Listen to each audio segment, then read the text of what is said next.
What's going on, guys? It's the Bigs Podcast, episode number 32. And today we're going to go over week 7.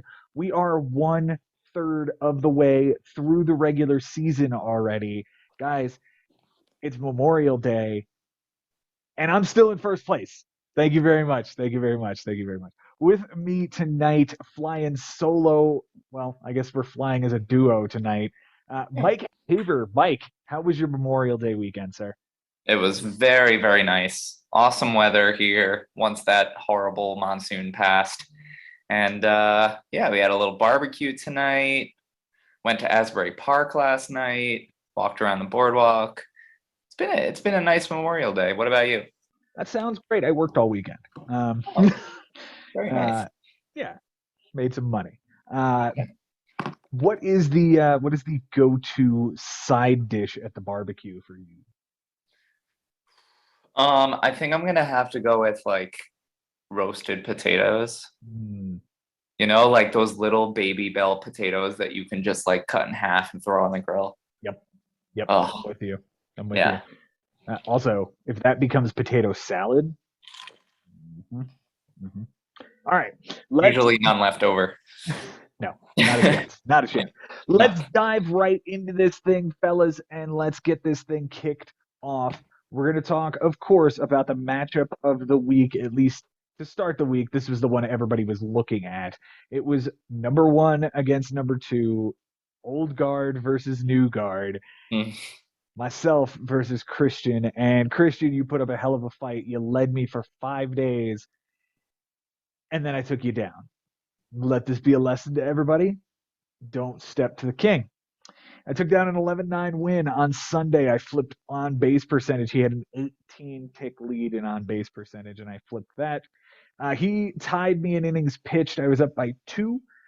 Losses were tied, and he took 2 of those, and I led by 2 strikeouts, and he flipped that.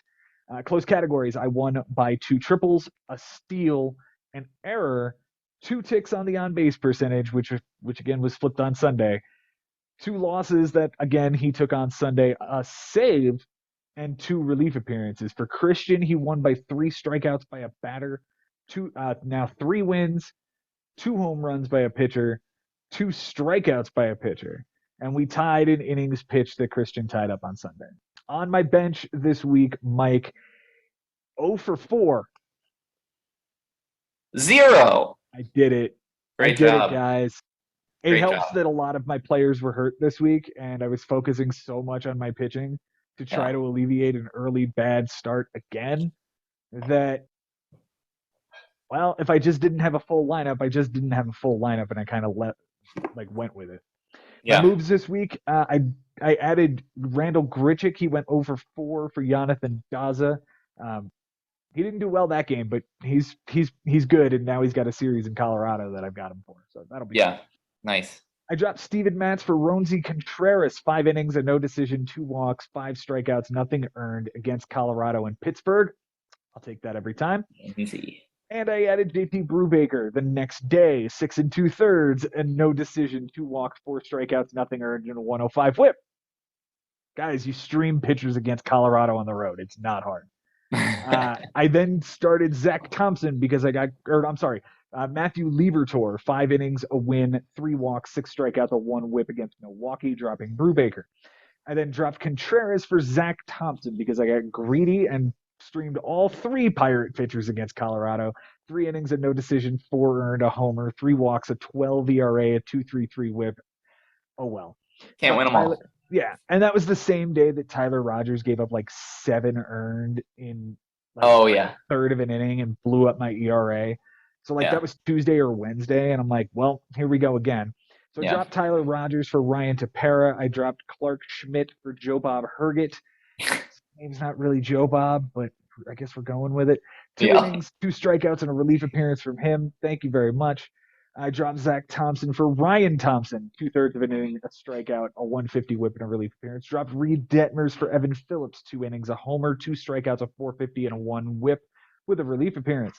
Dropped Ryan Thompson and Evan Phillips for Adam Ottavino, who gave me a really good relief appearance, and then came back the next day, but I benched him and he gave up that bomb to Nick Castellanos. So that wasn't Nice. I dropped Joe Bob Herget for Tyler Kinley, an inning and 2/3, 3 strikeouts, an 060 whip, and a relief appearance. I dropped Ryan Tepera for Luis Rengifo, 1 for 5, a run, 2 strikeouts, and an error, and then I dropped Rengifo. All 12 were used, 2 hitters, 4 starters, and 6 relievers. My MVP this week, well, isn't this interesting that 3 weeks in a row it's been Jose Abreu, 412 for the 524, 3 runs, 3 doubles, a homer, 3 RBIs, 4 walks, and 4 strikeouts. My least valuable hitter is Adley Rutschman, a 136 with a 240, 3 runs, 3 walks, 5 strikeouts, and an error. He is a 24-year-old catching prospect having his first summer in the big leagues. He's going to have weeks like this. Yeah. That's okay. My Cy Young this week. Hey, Mike, how do you feel about Jorge Lopez, bro? Yeah. No comment. I plead the fifth.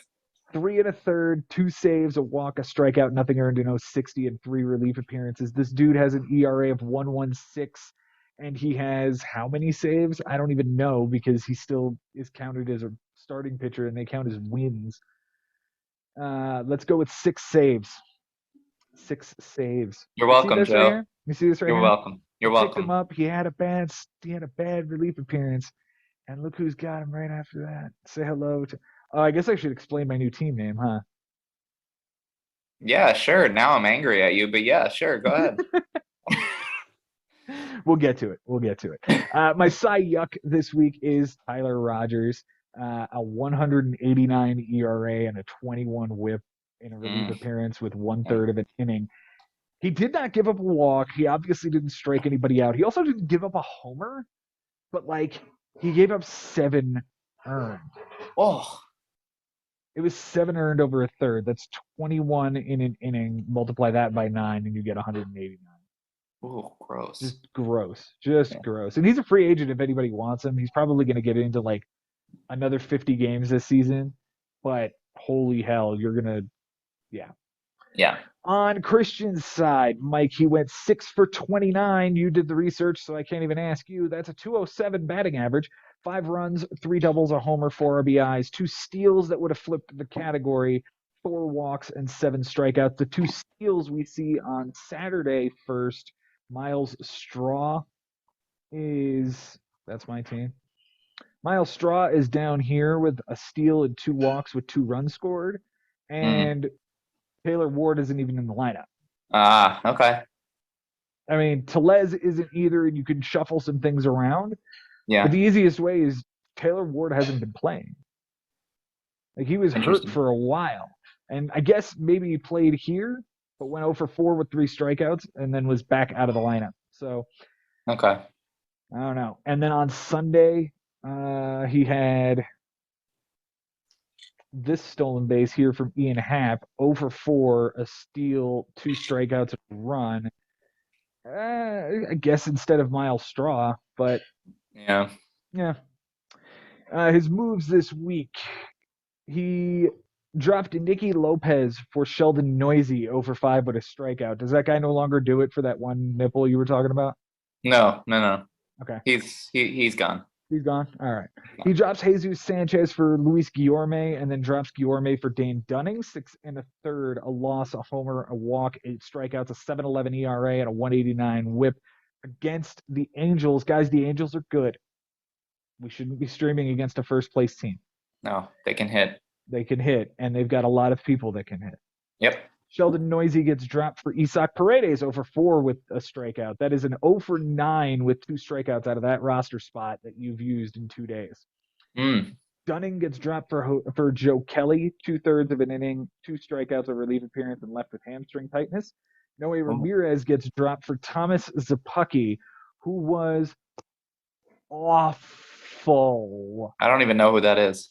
He was the guy that the Mets threw out there against the Giants the day after Tyler Rogers gave up all of those runs. Zapucki went out there, did an inning and a third with 7 earned.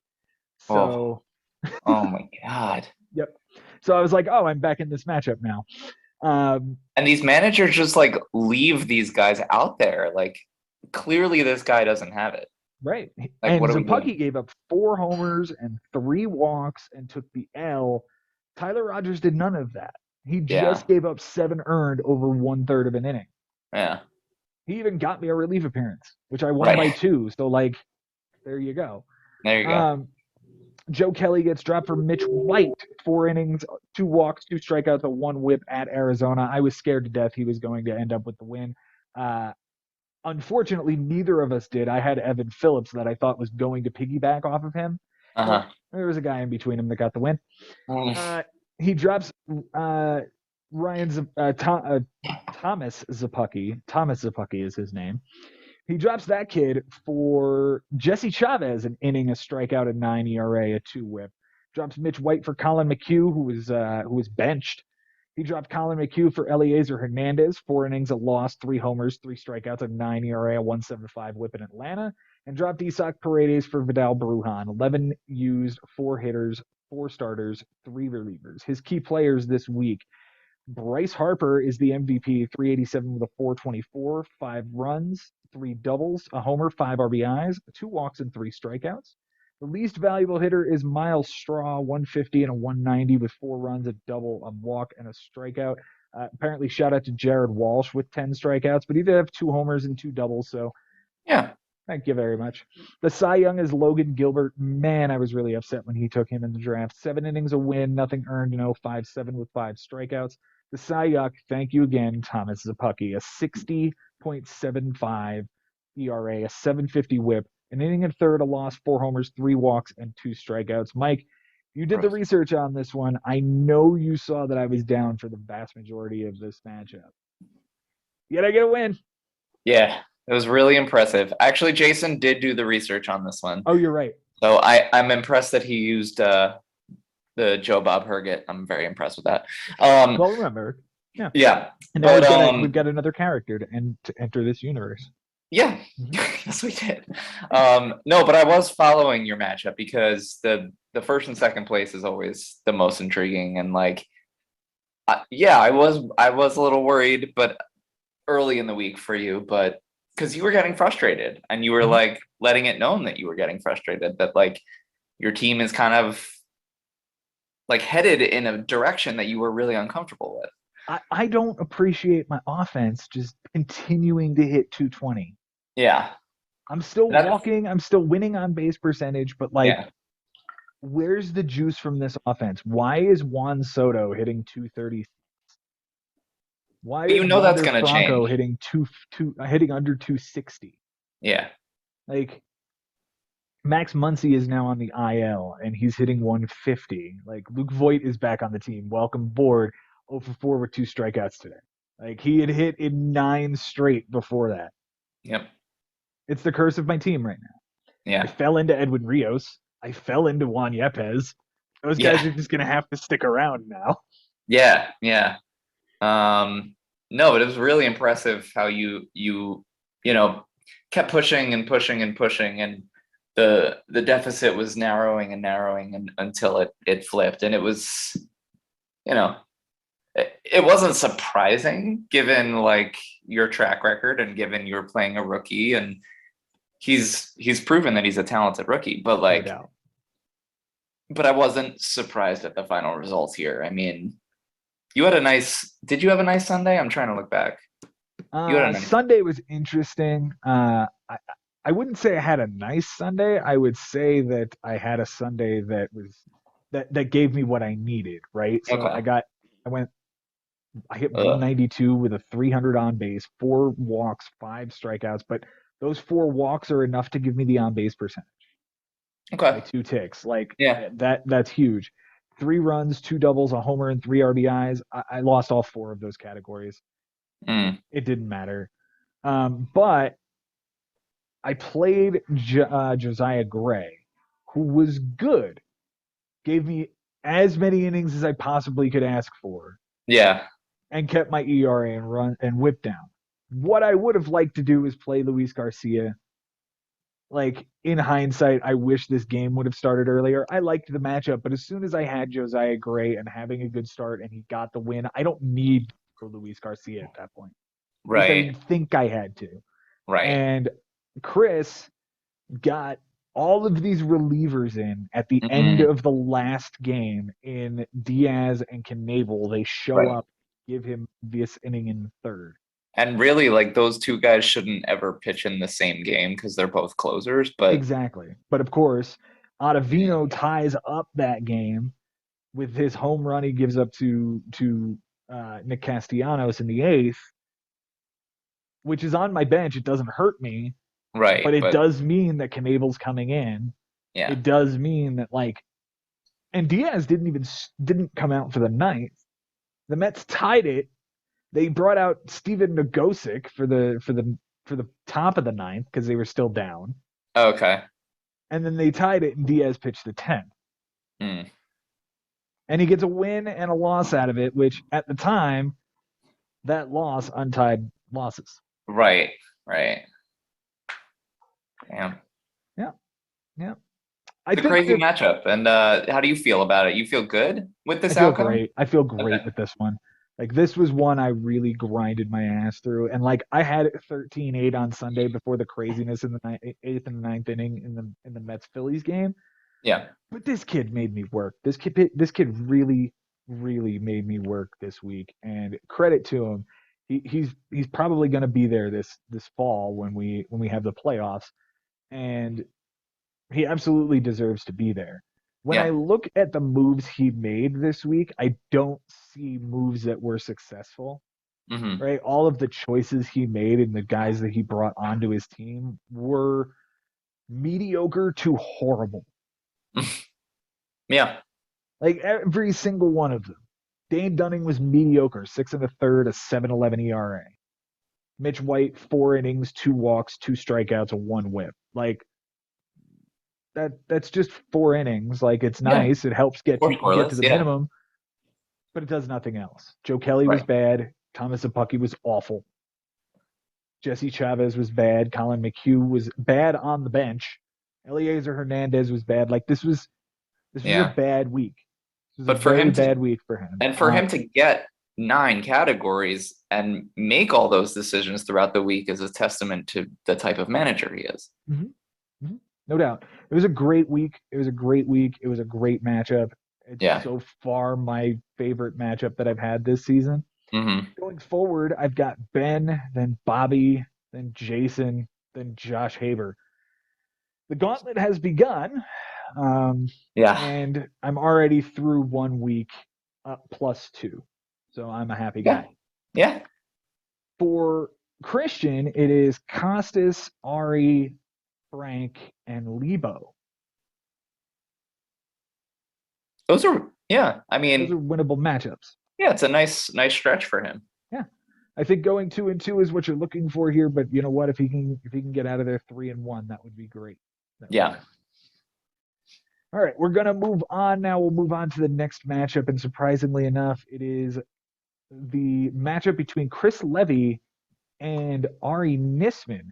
And Mike, this one finishes out 12-6 with a double up, and it was really close all week. There were so Yeah. many really close matchups all week, especially going into the weekend. I think on Sunday, we had 5 matchups that were either 11-9, 11-10, or 10-9. Wow. It was nuts. It was nuts. This was one That's of them. awesome. This one ends up being the blowout here. On Sunday, Ari was ahead by a double, and Chris tied it. Uh, Ari was ahead by 2 RBIs, and Chris tied it. Ari was down 1 error, and he made that error. Batting average was literally like percentage points apart. They were Mm, both hitting about the same, and damn. And Chris on had a base. better day. On base percentage, Ari had an 11-point lead. He loses by a tick. Wins were tied.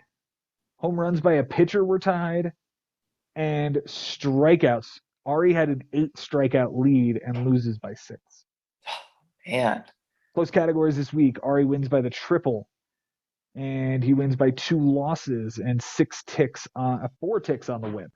Chris wins by 1 run. He wins by the steal. He wins by a walk, and he wins by 1 tick on the on base percentage and the win. They tied in doubles, RBIs, and errors, all of which tied on Sunday. For Chris on his bench, Mike, he went 16 for 51. Damn. 16 for 48 is 333. So it's a little worse than that. So 320. 314. Okay. Yeah. With 8 runs, 3 doubles, a homer, 5 RBIs, 5 walks, and 9 strikeouts. The doubles play and the RBIs play. The easiest way to get that in was on Sunday. Sunday the 29th, we have Tyro Estrada down here, 2 for 3 with a double. And Jake Cronenworth, 0 for 4 at shortstop. That'll get you the double. The other big one is where? There's a really big one on that. I guess not.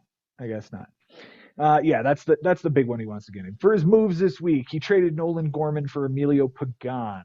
Good job. You got a reliever. Dropped Jordan Hicks for Dick Mountain. 5 innings, a loss, a homer, a walk, a strikeout, 3.60 ERA, and an 0.60 WHIP. Very nice. Thank you very much. Then he drops Dick Mountain for whatever a Devin Smeltzer water is. 7 innings, a walk, 6 strikeouts, and 0.43 WHIP, nothing earned. That is a very, very spiked Smeltzer water. Then adds Ryan Pepiot. Pepiot. How are we pronouncing this one? I think you were right the first time. Pepiot? Okay. Sure. Or Peppy. I don't know. Yeah. 4 Pepiot. 1/3, 3 walks, 5 strikeouts, a 2.08 ERA, a 1.38 WHIP. He drops the Smeltzer water for whatever an Alex Faedo is. 6 innings, a loss, 2 walks, 2 strikeouts, 3 ERA, a 1.17 WHIP, and dropped Aaron Savale. He then drops Ryan Pepiot for Zach Logue, or Loogie. I was calling him Loogie, wasn't I? Yeah. I like Loogie, yeah. I think we're going with Loogie. 2 1/3, a loss, 2 homers, a walk, a strikeout, a 15.43 ERA, a 3.43 WHIP. That's the bad one this week. That's the only bad one this week. Because there were a lot of them. He drops Loogie for Faedo again. 6 innings, a loss, 2 walks, 2 strikeouts, a 3 ERA, and a 1.17 WHIP. He drops DeSclafani for Mike Soroka. Palms to the sky. And then added Zach Davies, 5 1/3, a loss, a homer, 2 walks, 5 strikeouts, a 5.06, and a 1.13. His MVP this week is Paul Goldschmidt, and that's still on Sunday. So we've got to get back to the main thing here to see that Paul Goldschmidt went 417 with a 462, 5 runs, 4 homers, 11 RBIs, 2 walks, and 9 strikeouts. The least valuable hitter was Jake Cronenworth, a 200 and a 231, 2 runs, a walk, and 5 strikeouts. The Cy Young, man, Shane McClanahan has been really good. 12 innings, 2 wins, a homer, 2 walks, 16 strikeouts, an 0.75 and a 1.08. And the Cy Young is that Loogie guy, 2 1/3, a loss, 2 homers, a walk, a strikeout, a 15.43 and a 3.43. On Ari's bench, here's an easy one for you, Mike. 12 for 24. Ooh, all right. That's pretty bad. 500. It's awful. It's awful. It's 12 for 24 with 3 runs, 3 doubles, a homer, 9 RBIs, a steal, 2 walks, and 4 strikeouts. Oh. Obviously, the 12 for 24 would play here, but more importantly, it would play here. 3 runs unties the category. 3 doubles unties the category. 9 RBIs unties the category. Steal ties the category. 2 walks wins the category. Wow. Then he wins. He wins the matchup. Yeah. Now, how many of these would he have to have done is the real question. Well, let's start on Friday because going into Friday, he had gone 1 for 2 with a strikeout and an RBI on the bench. That's it.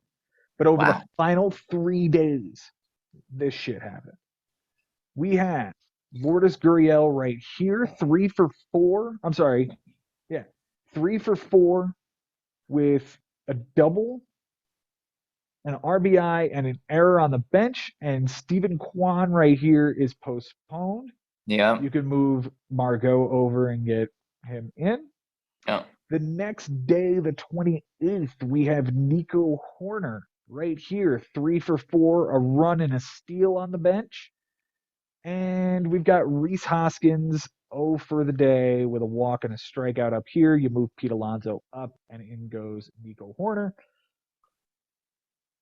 finally, on Sunday, it's the final nail in the coffin for this week for him. Here's Bobby Oh, Dahlbeck, 2 for 3 with a double, a homer, two RBIs, and a strikeout. And we've got Rhys Hoskins 0 for 4 with a strikeout and an error. And Lourdes Gurriel, who went 2 for 3 with two doubles, 5 RBIs, and two walks right here. And Wilmer Flores, you could get Dahlbeck in for Flores and him in for Hoskins. yeah, This is what happens. This is what yeah. happens. His only transaction this week, he dropped Luis Cessa. His key players this week. First, the MVP is JT Realmuto. 400 average, 500 on base, 4 runs, double, a triple, a homer, 5 RBIs, 2 walks, and 3 strikeouts. The least valuable player, I have nominated Ari Nisman as the least valuable player on this team, but I'm going to go with Stephen Kwan, an 067 and a 125 with a run, a walk, and 2 strikeouts. Mm. Cy Young is Garrett Cole, 14 innings, a loss, a homer, 3 walks, 21 strikeouts, a 386 and an 093. And the Cy Yuck is, welcome back to the Cy Yuck friend circle here. Where the hell is he? Brad Keller, 4 innings, a loss, 2 homers, 3 walks, 3 strikeouts, 1350 and a 350. I think Chris got gifted a really nice Sunday that Ari could have done a lot more with. And to be honest, it was all weekend. And I think he got gifted with a lot of misplays by his opposing manager. I mean, I don't know. Chris Levy pitched to an ERA under 3 in 90 something innings, which I give Chris Levy so much credit because I'm sure he was making the right decisions, but there has to be some kind of luck with that. 92 innings and an ERA of sub 3. I mean, the starts, the streams that he had: Dick Mountain, 5 innings, a loss of 360. Devin Smeltzer-Water, 7 innings of shutout ball. Yeah. Ryan Pepiot, 4 innings and I think a run, 4 1/3, 1 earned, 5 strikeouts. Alex Faedo, two different. It's the same start. 6 innings, a loss, 2 walks, 2 strikeouts, a 3 ERA, and a 1.17. And Zach Logue, 2 1/3, a loss, 2 homers, a walk, a strikeout, a 15.43 and a 3.43. And Zach Davies on Sunday, 5 1/3, a loss of 5.06. The majority of those are good. That's 6 starts and 4 of them were good. Yeah, it's really impressive. I also wanted to point out, you mentioned it before, Goldschmidt being the MVP. This dude's numbers this season are ridiculous. I think he leads the league in RBIs. If it's not him, it's definitely Pete Alonso. Yeah, they're close, right? Alonso has 46. Oh, okay. Goldschmidt has in the 40s also. Yeah. He has 40 exactly. Yeah. And he's hitting close to 350, right? Yeah, 356 or some shit. Yeah. He's absolutely insane right now. Goldschmidt, 352, 10 homers, 40 RBIs, 3 steals. Yeah. Yeah, nasty. And Chris got him, really at a nice spot there at the end of middle to the end of the third round. And it anchors that infield. It's Goldschmidt, Arise, Bregman, and Cronenworth with Tyro Estrada and Ketel Marte sort of flipping in there when they can. Yeah. The team is built to make a run. It is absolutely built to make a run. Yes. And with what is the weakness here? Is it the bullpen? It has to be the bullpen, right? Yeah, I mean, you got Acuna's not even full strength at this point. What that guy can do is he can carry you. But he's got fucking Judge and Goldschmidt and Bregman and Brantley. He doesn't need Acuna right now. When Acuna, yeah. I mean, yeah, I guess the bullpen is the weakest part, but But he still got 4 saves this week from Hudson, Fireisen, Melanson, and Pagan. Yeah. If he's gonna get that, okay, hats off to you, buddy. Yeah. Yeah. That was a really impressive squad that he put together. Absolutely. I agree completely. Yeah. Maybe one of the deals is going to be a pitcher or an outfielder for a closer. Yeah. might be the way to go. Yeah. He's got it to spare. Right. I mean, Kyle Tucker was bad this week, or that's Ari's team. No, Mike Yastrzemski wasn't great this week, but the dude's good. Like Mark Canha is kind of being pushed out of the outfield because Brantley, Acuna, and Judge have to play every day. Yeah. Like And there's you've got backups for second base. Like you've got a lot of second base eligible players on this team. Like you can probably get something for like Luis Arias and a starter. or even Ketel Marte in a Or starter. even Ketel Marte and a starter. Yeah, go shop Ketel Marte and a pitcher and see what you can find.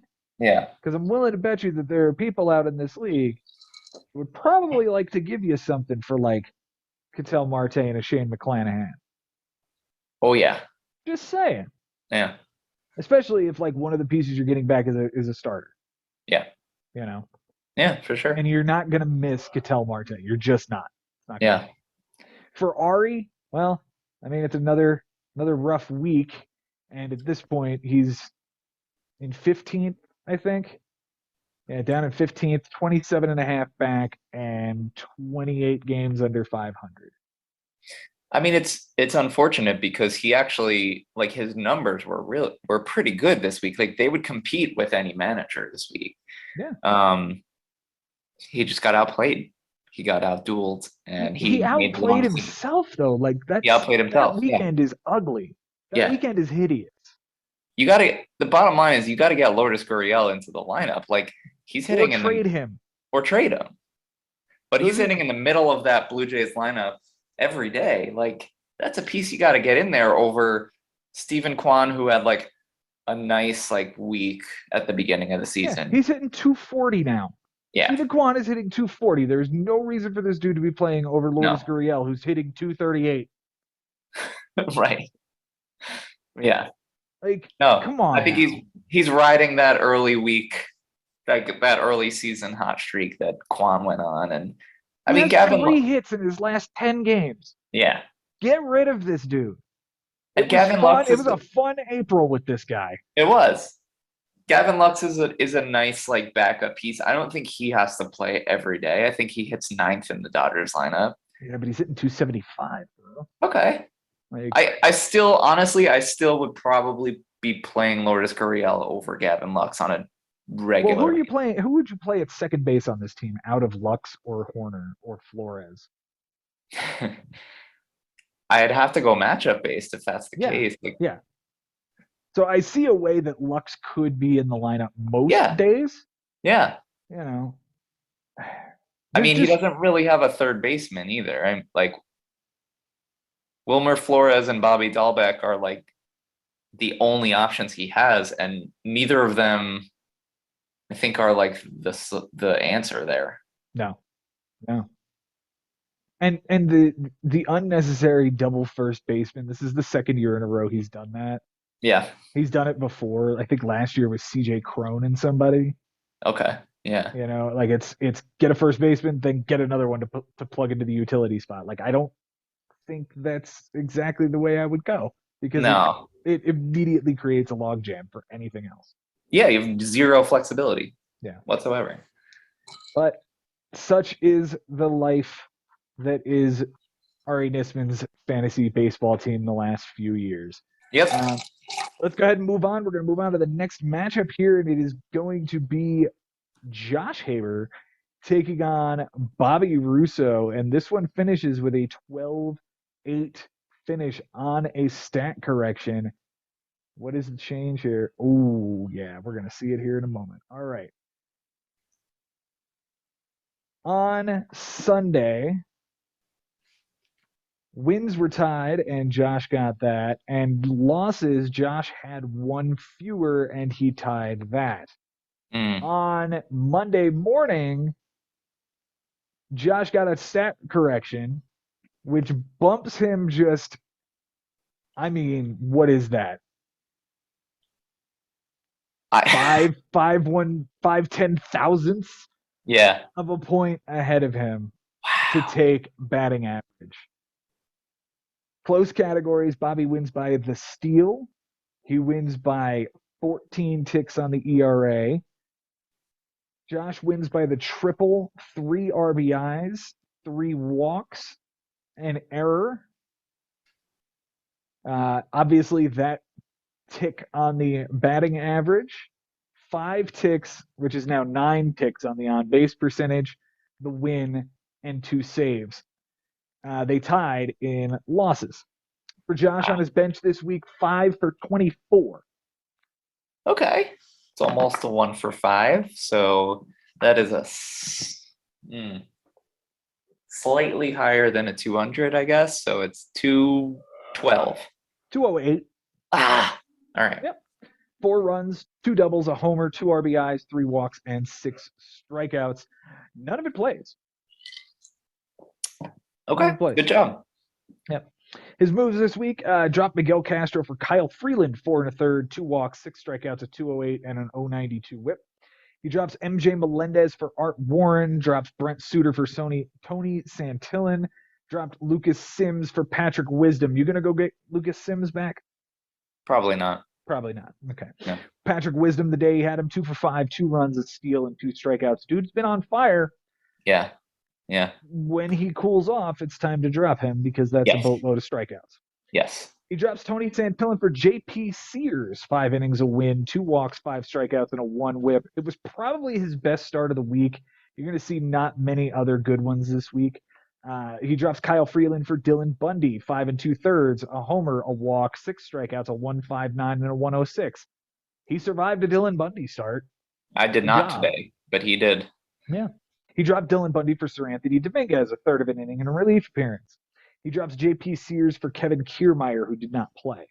He dropped Patrick Wisdom for William Contreras, 1 for 3, a run, a double, and an RBI. That dude has been on fire and has made Travis d'Arnaud expendable. He drops Kevin Kiermaier for Ronzi Contreras after the start I had. He goes 5 innings, a homer, a walk, 3 strikeouts, a 360, and a 120. And then drops d'Arnaud for Harold Castro, 1 for 3 with a run, a homer, and an RBI. Key players this week, the MVP for Josh this week is Austin Hayes, 346 with a 370, 5 runs, 2 homers, 6 RBIs, a steal, a walk, and 2 strikeouts. The least valuable hitter is Travis d'Arnaud, 083 with an 083 and 2 strikeouts. Good job, buddy. Way to contribute. Yeah, right. He did technically, because whatever hit that was is the one that puts him over the top in theory, right? That is true. Yeah. Well done. Mackenzie Gore is the Cy Young here this week. As soon as I find him, 7 innings, 3 walks, 9 strikeouts, nothing earned, an 071 whip. And the Cy Young is right above him, Drew Smith, an inning and 2/3, a homer, 2 walks, 2 strikeouts, a 16-20, and a 240 over 2 relief appearances. Gross. Yeah. For Bobby on his bench this week, 9 for 23. That doesn't sound very good. That is a 372. That's a 391. Okay. With 5 runs, 3 doubles, a homer, 5 RBIs, a steal, 3 walks, and 6 strikeouts. Obviously, any one of those hits is important. Yeah. Mm-hmm. And anything that would drive in those 5 runs, it's a lot, but I do want to take a look at Saturday here. Saturday, Brian Hayes was 3 for 5, a run, a homer, 3 RBIs, and 2 strikeouts. Okay. And Kevin Biggio, 1 for 3 with a run, a walk. A run, a double, an RBI, and a strikeout. This one's hard to get in, but Brian Hayes can certainly go play for Eduardo Escobar or Javi Baez, or there are ways to make that happen. There are ways to make that happen. Who was starting for San Diego that day? I feel like that's probably why he benched Hayes, was matchup based, but I think it was Musgrove. Maybe I'm wrong. If it's Musgrove, then I understand. It is Joe Musgrove, so I understand. I understand. Yeah, there you go. I get it. Okay. Those things happen. 4 moves this week. He dropped Tucker Barnhart. He added Kevin Biggio, who went 0 for 3 with a walk and 3 strikeouts. What do you think about Kevin Biggio? I don't trust him at all. I'm glad someone else added him. But hey, I mean, he was highly touted at one point, so maybe he's got something in the tank. But yeah, I don't I think mean, I'd put him on my team. I guess he's going to end up with what, second base eligibility now? Or is he playing the outfield? Um, I think Espinal is still playing second. I'm not sure. Right? Like, where does it make sense to play him? Espinal is second. He was Chapman is playing third. first here, but only because Vlad had the day off. Okay. Um, in this game, on the day beforehand, he was playing left field. You could potentially end up with a first, second, third, left, and right eligible player out of this. You could. And if he's I mean, gonna play every day, like that's serviceable. yeah, if he's productive. If he's another Jared Kelnick and doesn't do anything, like the eligibility is great, but Yeah, I don't know. this is Kellenick's ceiling right now, isn't it? Like Yeah, being Kevin Biggio is like what Jared Kelnick would like to be right now. I guess so. Yeah. He dropped Connor Overton for Chris Archer. 4 innings, a loss, a strikeout, a 6.75 ERA, a 1.75 WHIP. Can we stop making this guy a thing? There's a list, okay? There's a list of guys that are not a thing anymore. Jake Arrieta was on that list until he retired. And now it's Dallas Keuchel and Brad Keller.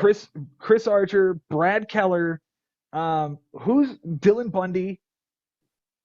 There was another one you mentioned, like it's either Ivan last week. Nova is on that list, obviously. Yeah, and yes, there are more. Patrick Corbin. Yes, he is like the king of not a guy anymore. Yes, he is. That is it. Yeah. The king of not a guy anymore is Patrick Corbin. Finally, he dropped Carlos Estevez for Jordan Lyles, who's also not a fucking guy. 4 1/3, a walk, 3 strikeouts, a 6.23, and a 2.31 WHIP. His key players this week, his MVP, who is keeping him alive right now, is Mookie Betts, 423 with a 500 on base. He got on base half the time this week. 9 runs, 2 doubles, 4 homers, 8 RBIs, a steal, 3 walked, and 2 strikeouts. The least valuable hitter is Javi Baez, because of course it is. 130 with a 200 on base, a double, an RBI, a walk, and 5 strikeouts. What is he doing this year? 194 with 3 homers and 13 RBIs and no steals. 38 strikeouts to 144 bats. That is down. That is down from, the ridiculous strikeout rate we saw in 2021 and 2020 and 2019.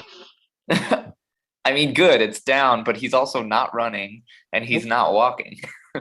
I mean, he never walked, so yeah, this is about what I kind of figured the decline would be. Now, that being said, like he could go out and have ridiculous Junes and July. He could and be good. He could for the season, right? But like you drafted this dude in the 7th round. It is the 100th pick overall. Yeah. 15 to feel good? I guess at this point, but like how? But you're not going to see that. So how long of a leash you have with this guy at this point?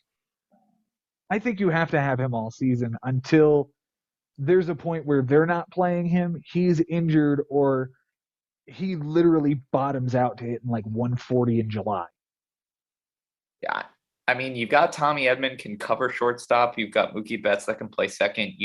You've got some eligibility that you can kind of flip around. I guess you would need one more bat for center field. It's a big bat, but like when you factor in the fact that he has Baez, which is a black hole, Yelich hasn't been great, but at least he's running. Yeah. Josh Bell has been unreal.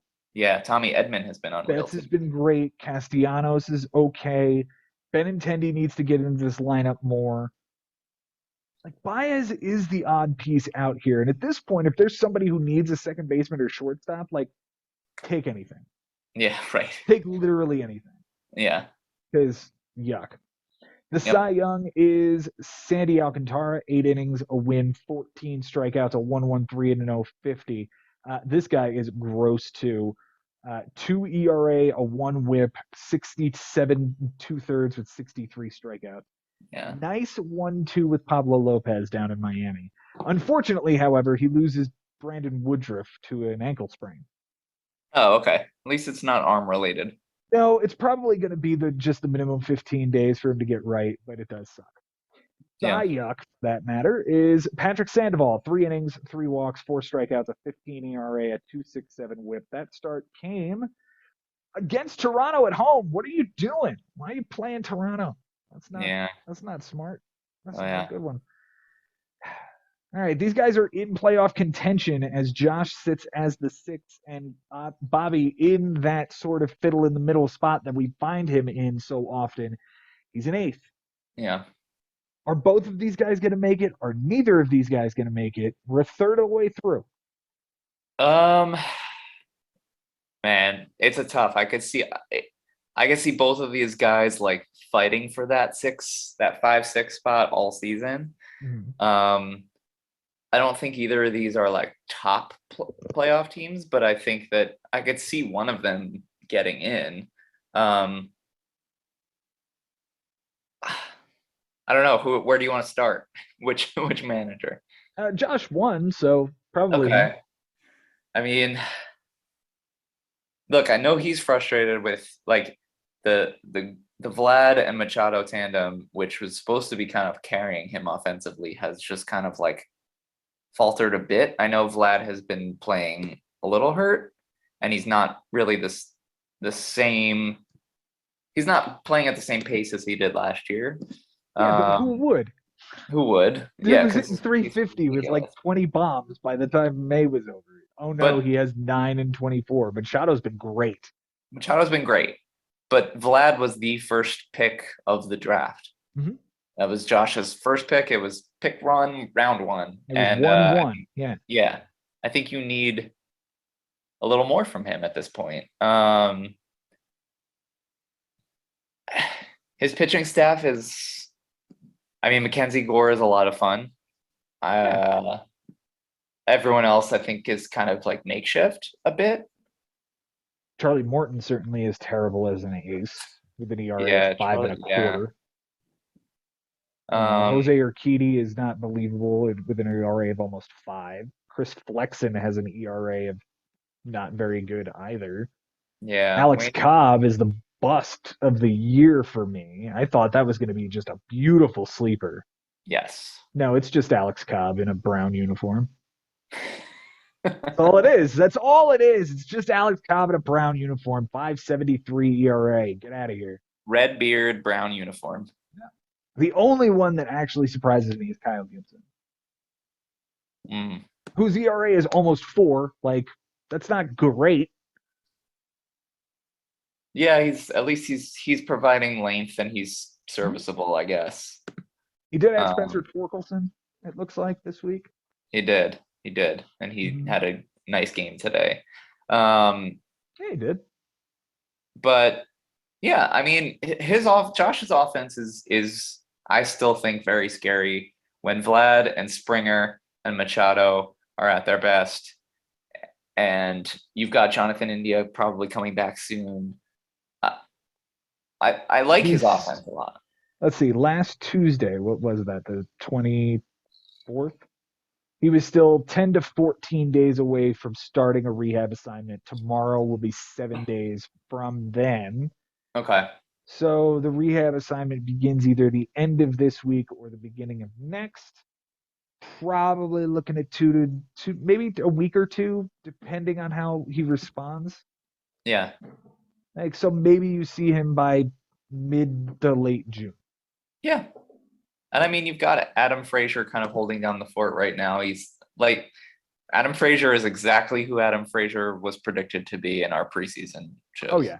You nailed that guy more than anything else. Like, he's not hitting the way he was supposed to, that he was in Pittsburgh, and he's got 2 homers and a steal. Like, this is not anything special. This is empty bat. No. And Verdugo, honestly, I could talk about Verdugo all day, but Verdugo, as I've said, is a good baseball player, but he is not a good fantasy baseball player. He's hitting 230. and yet they're batting him fourth and fifth lately. Well, I guess that's because he's on a hot stretch right now.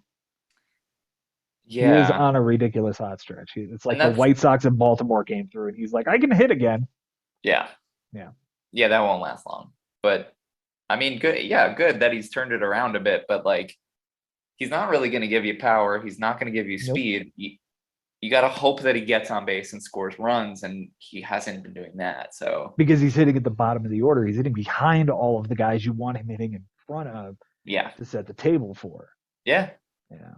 But you're not moving him ahead of ahead of Devers, ahead of JD, ahead of No. Bogarts. You're not No. You're messing not doing with any that. of that. Trevor Yeah. Story, you're not putting him ahead of him. Yeah. No way. None of that. Yeah. None of that. Yadiel Hernandez is a nice little piece. I mean, he's not playing now because he's kind of injured. It doesn't look like is he injured or is he just not an everyday player anymore? He's also not kind of an everyday player. Like, Yeah.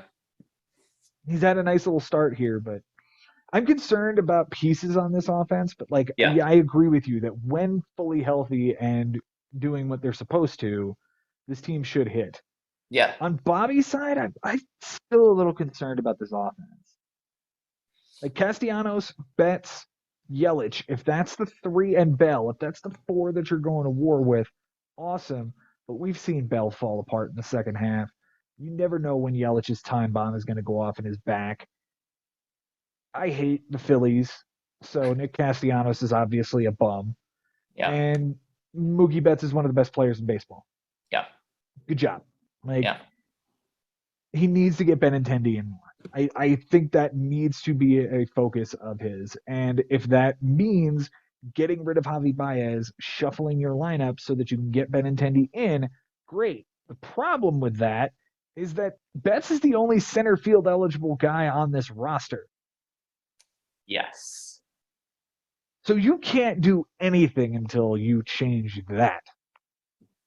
Didn't we mention someone we should work out a trade with Ketel Marte and he's got center field eligibility and I'm just saying we makes these things happen. We're matchmakers, Joe. Man. Yeah, man. Let's talk about other matches that we made or were made in the bigs. Let's move on to the blowout of the week.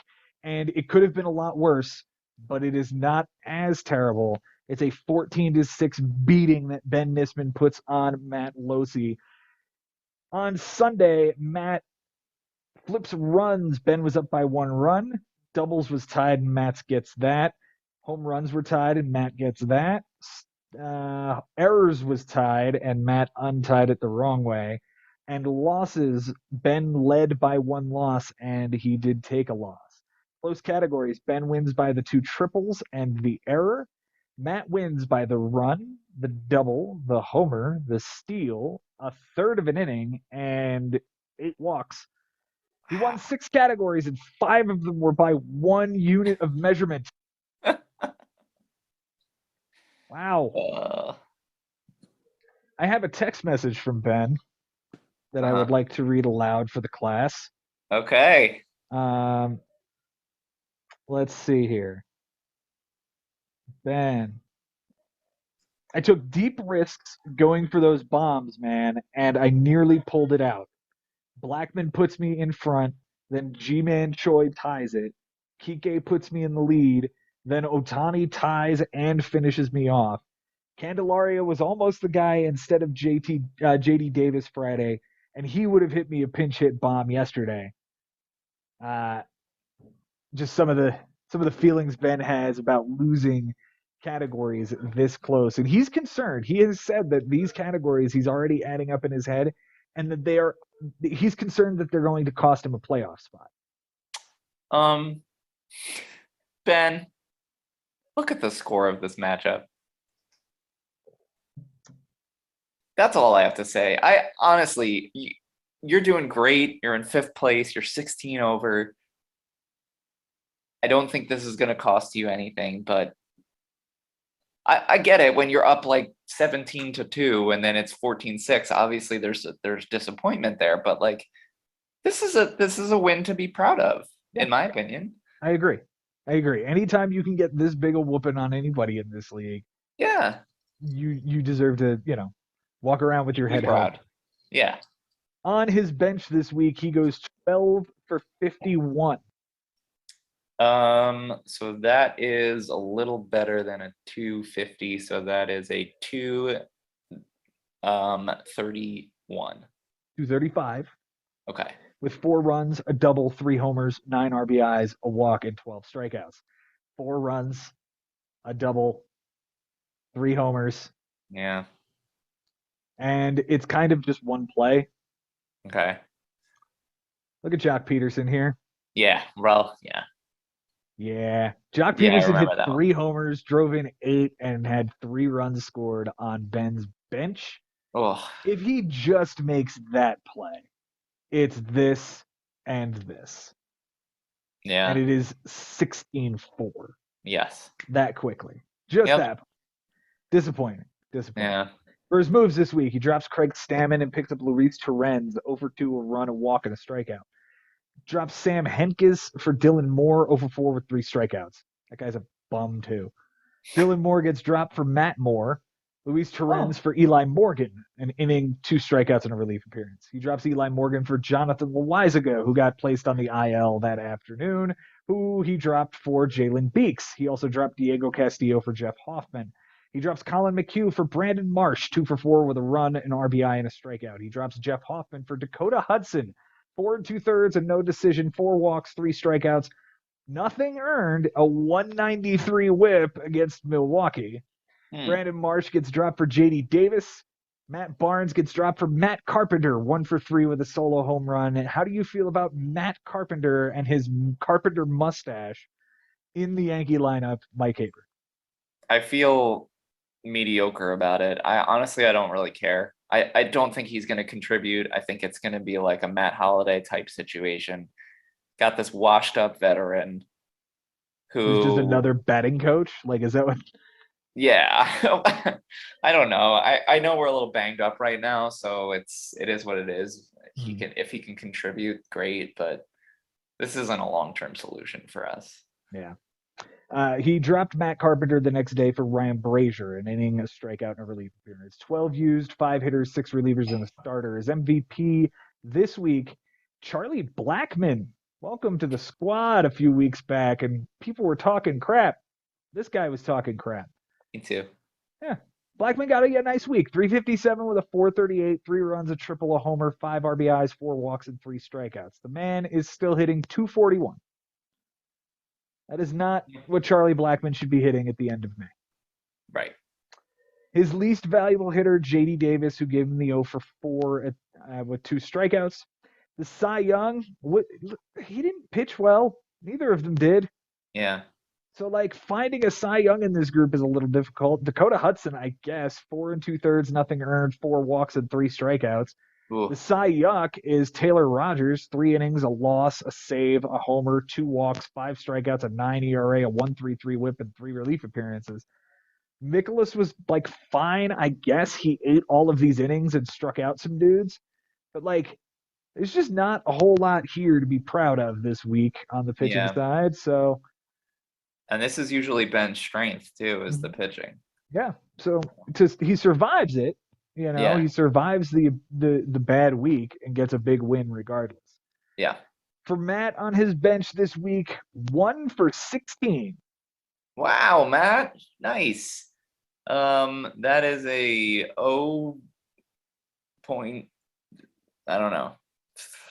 32. 063. Okay. With 4 runs, a double, 2 walks, 5 strikeouts, and an error. His moves this week, he traded JD Martinez, Gleyber Torres, and Trevor Rogers to my co-host for Chris Sale, Anthony Bender, Michael Waka, and Jeffrey Springs. We did not last week, Mike, cover your side of that trade. We will when we get to your matchup. Please remind me. Okay. For his moves this week, he drops Ryan Tepera and picked up Tyler Naquin and drops Zach Plesac. He drops Tyler Naquin the next day for Brandon Drury. That's a difficult word to say and not sound intoxicated. Drury. I think you're adding like 3 syllables to that. I don't think so. Drury. Drury. Drury. Bruce Zimmerman gets dropped for Yency Almonte. Chad Kuhl for Eli Morgan. 3 innings, 3 strikeouts, and a relief appearance. He drops Brian Abreu for Tyler Naquin again. So that dude was on the team, off the team, and back on the team again. Interesting. Yep. And he didn't play. Austin Nola gets dropped for Caleb Thielbar. He didn't pitch. Caleb Thielbar gets dropped for Keegan Aiken, who threw 2 1/3 the day beforehand. What? Matt's got to learn how to work a bullpen. Can someone show him baseball press, please? He needs help. 7 ads used, 3 hitters, and 4 relievers. His MVP this week, Shohei, that man Ohtani. 200 average, 500 on base, 3 runs, 2 homers, 4 RBIs, a walk, 4 strikeouts, and 4 walks and 5 strikeouts. Wow. The least valuable hitter is Salvador Perez, 125 with a 222, a run, and a strikeout. Salvi, not good this year. No, I don't know what's going on. Well, he was hurt for a minute, but 200 average, he does have 6 homers, a 3rd-round pick. Yikes. Yeah, that's killer. The Cy Young this week is Logan Webb. 5 innings, a walk, 6 strikeouts, 3.60 ERA, 120 whip. The Cy Yuck, well, that has to go to Michael Wacha, doesn't it? 4 1/3, a homer, 2 strikeouts, 10.38, and a 1.62. Matt's season is over, right? I think at this point it's safe to say he. I think so. He's 35 back at this point, and he's 30 and a half back of a playoff spot with 14 left. He has to gain 2 games every week from now until the end of the season to get within 2 games of a playoff spot right now. Wow. Yeah. No, when you put it that way, I think his the nails in his coffin with this big loss he took here. His next 4 matchups are Bobby, Jason, Josh Haber, Jimmy Dunlap, and me are the next 5. This could be really bad. This could be really bad. Or his team will get really hot and he'll just start crushing fools. We've seen it before. We've seen it before when teams get out to bad starts like this. Last year it was Mike Mazzetta. Yeah. Maybe Salvador Perez will turn it around and carry his team for a couple weeks. Yeah. Who knows? Is there this offense should be better. Ohtani, Bogarts, Sal Perez is the problem. Like he landed Ty France. That's an amazing piece to have. Yes. His offense isn't bad. I thought Matt actually drafted pretty well, better than his team is playing. Yeah.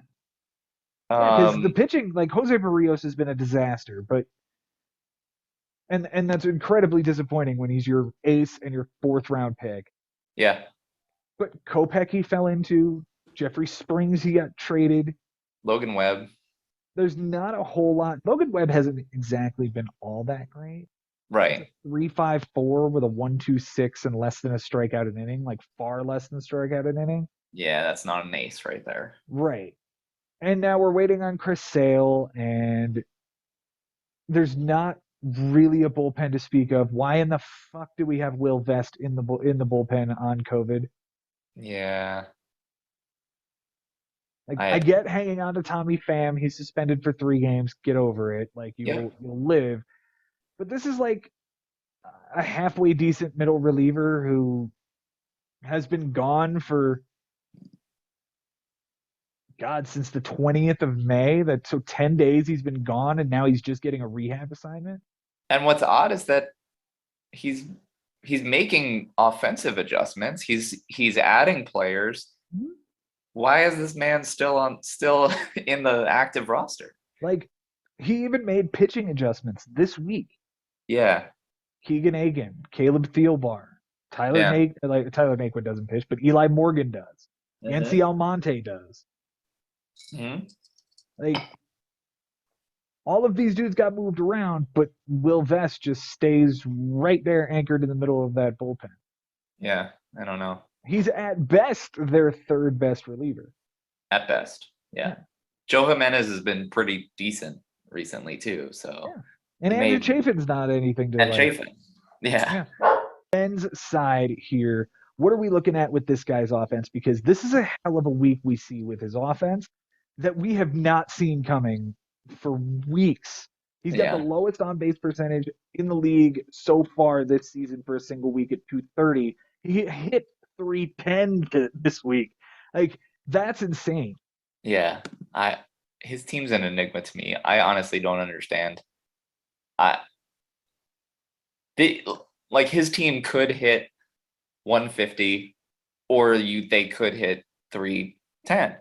Like that's not normal for a fantasy baseball team. There's usually some kind of consistency here. Mm-hmm. Um And we're just not seeing it. We're just not yeah, seeing it week to week. Now, that being said, this was a hell of an output. 3 homers from Kike, 5 yeah. RBIs from Votto, 6 RBIs from Kike. Like, the only thing I'm not seeing here, and this is kind of a consistent thing with Ben's team recently, no steals, no speed, none.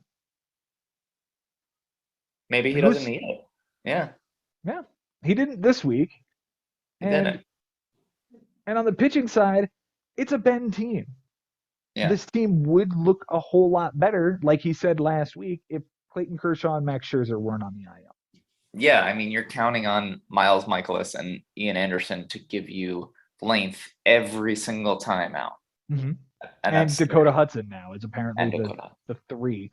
Like, he Yeah. started, what, 3 guys this week? Hudson and Michaelis twice, and Ian Anderson, so 4. 4 dudes to get to the minimum, and he threw 47 and a third. And how many relief appearances? 22, which was the most this week, tied with this guy. Okay, well, that's what it takes to get to the minimum. I mean, if anyone could do it, Ben can. So Can I also give a shout out to Gary Sanchez? Early, like right before the season started, I jumped on this dude's bandwagon when he got traded to Minnesota, and I'm like, maybe it's just a change of scenery that he actually just needs in order to play better. Yeah. I'm not saying that he's playing like an all-star, but 227 with 4 homers and 20 RBIs and a steal, the hell of a lot better than he was doing in the Bronx. Yeah, yeah. You take it if you're a Twins fan. And you could have this guy now for the peak of his career if he just gets better. So if he just figures it out. Yeah. Right? If somebody on Minnesota is able to unlock it. Or you let him walk after his contract is up and they're not paying him all that much. Yeah. It's a fun team Ben's got here. It's deep though, and I would not want to be making these decisions every single day. Oh, and Anthony Rendon down on the IL once again. Was that recently? Yeah, wrist inflammation. 3 days ago they put him on. How awful does that Devers trade look now? Yeah, I mean that looks bad. But in Ben's defense, also like Jesse Winker is terrible. And 212, yeah, he's awful. Where was this guy drafted? Like he was drafted in the 8th round.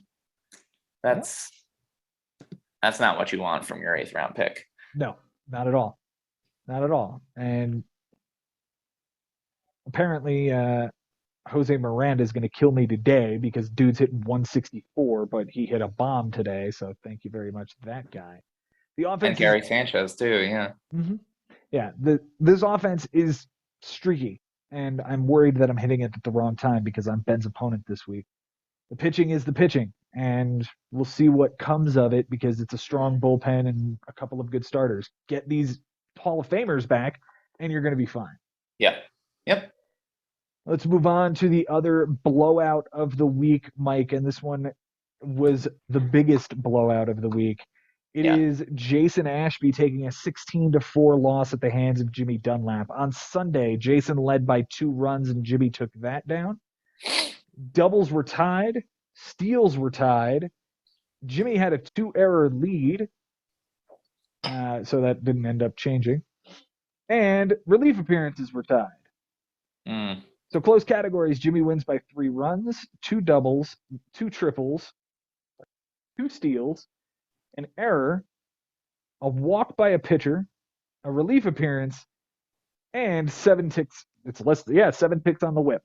Jason wins by 5 walks over here, and they tied in losses. For Jimmy on his bench, well, Mike, you did the research for this one, so telling you 11 for 45 would just mean you're going to tell me it's 244.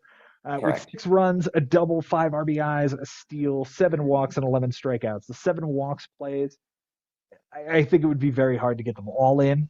Yes. Um, so no fault there, Jimmy. Good job. His transactions this week, he adds William Contreras and then drops him for MJ Melendez. So we're playing catcher roulette with the young guys. Got it. Yeah. Jake Odorizzi for Ken Giles. So we're gonna wait on Ken Giles to help the bullpen, huh? I guess. That's the plan. Okay. He drops Yadier Molina for Adrian Hauser, drops John King, Ben's neighbor, for Noe Ramirez, and drops Matt Whistler. He picks up Vinnie Pasquentino. You got a story about Vinnie Pasquentino here, Mike? You want to tell me about? You want to? Yeah, it just reminds me of this guy Vinny in high school that used to, kind of pick on me a little bit. I'm pretty sure he was like this like big Italian guy that I'm pretty sure this may be actually be him. I could be wrong, but it could be him. It could be. Could be. Vinnie Yeah, I'm scarred. Pasquantino. Here he is. This is what he looks like. I mean, I doubt. Here's the thing. I doubt he was in your high school. Yeah, It's probably like- not. He was born in 1997. I don't think you're 13 years younger than me.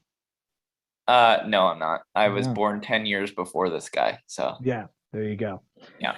However, I do want to believe that this guy and Ronnie Marinaccio that we talked about last week would make the best tag team ever. Marinaccio and Pasquantino. yeah. We just call them the Good Boys, Yeah, they could start a band. That'd be fun. right? He dropped Eric Lauer for Trevor Gott and then dropped Adrian Hauser for Eric Lauer. Whoops. Oh yeah, because he didn't mean to drop Lauer. Yeah. Hauser was supposed to be the drop, and Lauer gets put back on the team. Yeah. Hauser and Lauer, they're on the same team. I can understand that being a mistake. It kind of rhymes, sort of. 7 ads, 3 hitters, a starter, and 3 relievers. His MVP this week he might be the MVP of the league so far, is Jose Ramirez. Could be. 348 with a 423, 5 runs, 3 doubles, a triple, 3 homers, 11 RBIs, 3 steals, 3 walks, a strikeout, and an error. On the season, 292, 12, 48 RBIs, and 6 steals. Yeah. Yep. The least Missed that valuable guy. hitter is Anthony Rizzo. 125 with a 241. 2 runs, a double, a homer, 3 RBIs, 4 walks, and 5 strikeouts. Are you disappointed in Rizzo this season as a Yankee fan? I am. I mean, he's giving us production, but he's not getting on base nearly as much as he should have or can. But the season's still young, and we've got guys like Judge and other guys behind him. Glaber's having a little bit of a better year, and we'll get Stanton back, and this guy doesn't have to carry us, so he just has to get on base. Right. The Cy Young this week is Nate Eovaldi. 9 innings, a win, a homer, a walk, 6 strikeouts, 2 earned, and an 089 whip. Complete game. Congratulations. Well done. Yeah. The Cy Young is Adrian Hauser. 4 innings, a loss, 2 homers, a walk, a strikeout, an 11.25, and 250. I don't know. I would have hung on to this dude. 360 ERA, 370 ERA. Plays on the first place team. Somebody should scoop that guy up. Yeah. For Jason on his bench this week, it was 7 for 23. Again, Mike would tell me that's just a 304 with 3 runs, a double, a homer, 2 RBIs, a steal, 2 walks, and 7 strikeouts. The 3 runs would have tied, but again, it would have had to be perfect. For his moves this week, drops Adam Ottavino for Marco Gonzalez, Brandon Marsh for Ahmed Rosario, and Aledmus Diaz for Nick Senzel. Then dropped Marco Gonzalez for Luis Garcia, not the guy I have, or the infielder for the Washington Nationals, but it is the reliever for the San Diego Padres. There's 3 of them in the league right now. Yeah, too many. Yep. He drops Matt Manning for Cal Mitchell. What team does Cal Mitchell play for? Oh, wait, you already know. I think it's the Pirates. It is. Luis Garcia gets dropped for Steve Cishek. Steve Cishek for Alex Lang. Brooks Raley for Franchi Cordero. Cal Mitchell for Rougned Odor. Nick Martinez for Felix Bautista. Spencer Torkelson gets dropped for Michael Harris II. So they bring up that kid, but not Drew Waters. Okay. I don't know. Franchi Cordero gets dropped for Patrick Wisdom. All 12, a starter, 7 hitters, and 4 relievers. His MVP this week. Hey, we get to say Whit Merrifield's name again. Yay! Yeah, we do. 269 with 321, 5 runs, 3 doubles, a homer, 5 RBIs, a steal, 2 walks, and 5 strikeouts. The least valuable hitter is Ahmed Rosario, 158 with a 200, a run, a walk, and 5 strikeouts. Man, he's a disappointment. Yeah. I really thought this was going to be a nice piece in front of Jose Ramirez that, like, you can get on the cheap, and 230 with 3 steals? Yuck. Yeah, no good. The Cy Young is Daniel Bard, 3 innings, a win, a save, a walk, 4 strikeouts, nothing earned, an 0.67 whip, and 2 relief appearances. The Cy Yuck, well, last week he was the Cy Young for him. Now it's Hunter Green, 5 innings, a win, 3 homers, 2 walks, 6 strikeouts, a 9 ERA, and a 180 whip. How the hell did he get the win when he gave up 3 homers? Oh. Oh, that was the game that they scored 20 runs. Yeah, there you go. That's how that happened. Gotcha. All right. Well, when you get that much run support. Yeah, you better win. All right. Jason is in full-on free fall. Yeah, he is. This is concerning now. It is. The last 3 weeks, Jason Ashby has put up scores. Where the hell is this team? Did he change his name again? Nail or be nailed. There it is. Okay, over the last 4 weeks, an 18-3 loss to Christian, a 12-6 win over Ben, a 10-8 loss to Bobby, 16-4 to Jimmy. Yeah. The 18-3 and the 16-4 are really like crashing his team this year. He's down to 12th now. We saw this about this time last year with Jason too. Do you make anything out of that? I hope not. I mean, Jason's a guy I'm always kind of rooting for. And he really is so brilliant with like the way his mind works and the way he's constantly churning and making moves and tweaks and small adjustments. It's shocking to me. I don't know. I don't even know how to explain it. Like I look at his roster and I think that he's got some weaknesses in the bullpen, but I don't know. His offense isn't scary. I'm not sure what it is anymore. Is it that Seiya Suzuki trade he made earlier? Is it the fact that Luis Robert has not played for him? I'm not sure what it is. Luis Robert being out definitely sucks. But yeah, you can still get that dude back and he can still go 25-25 easy.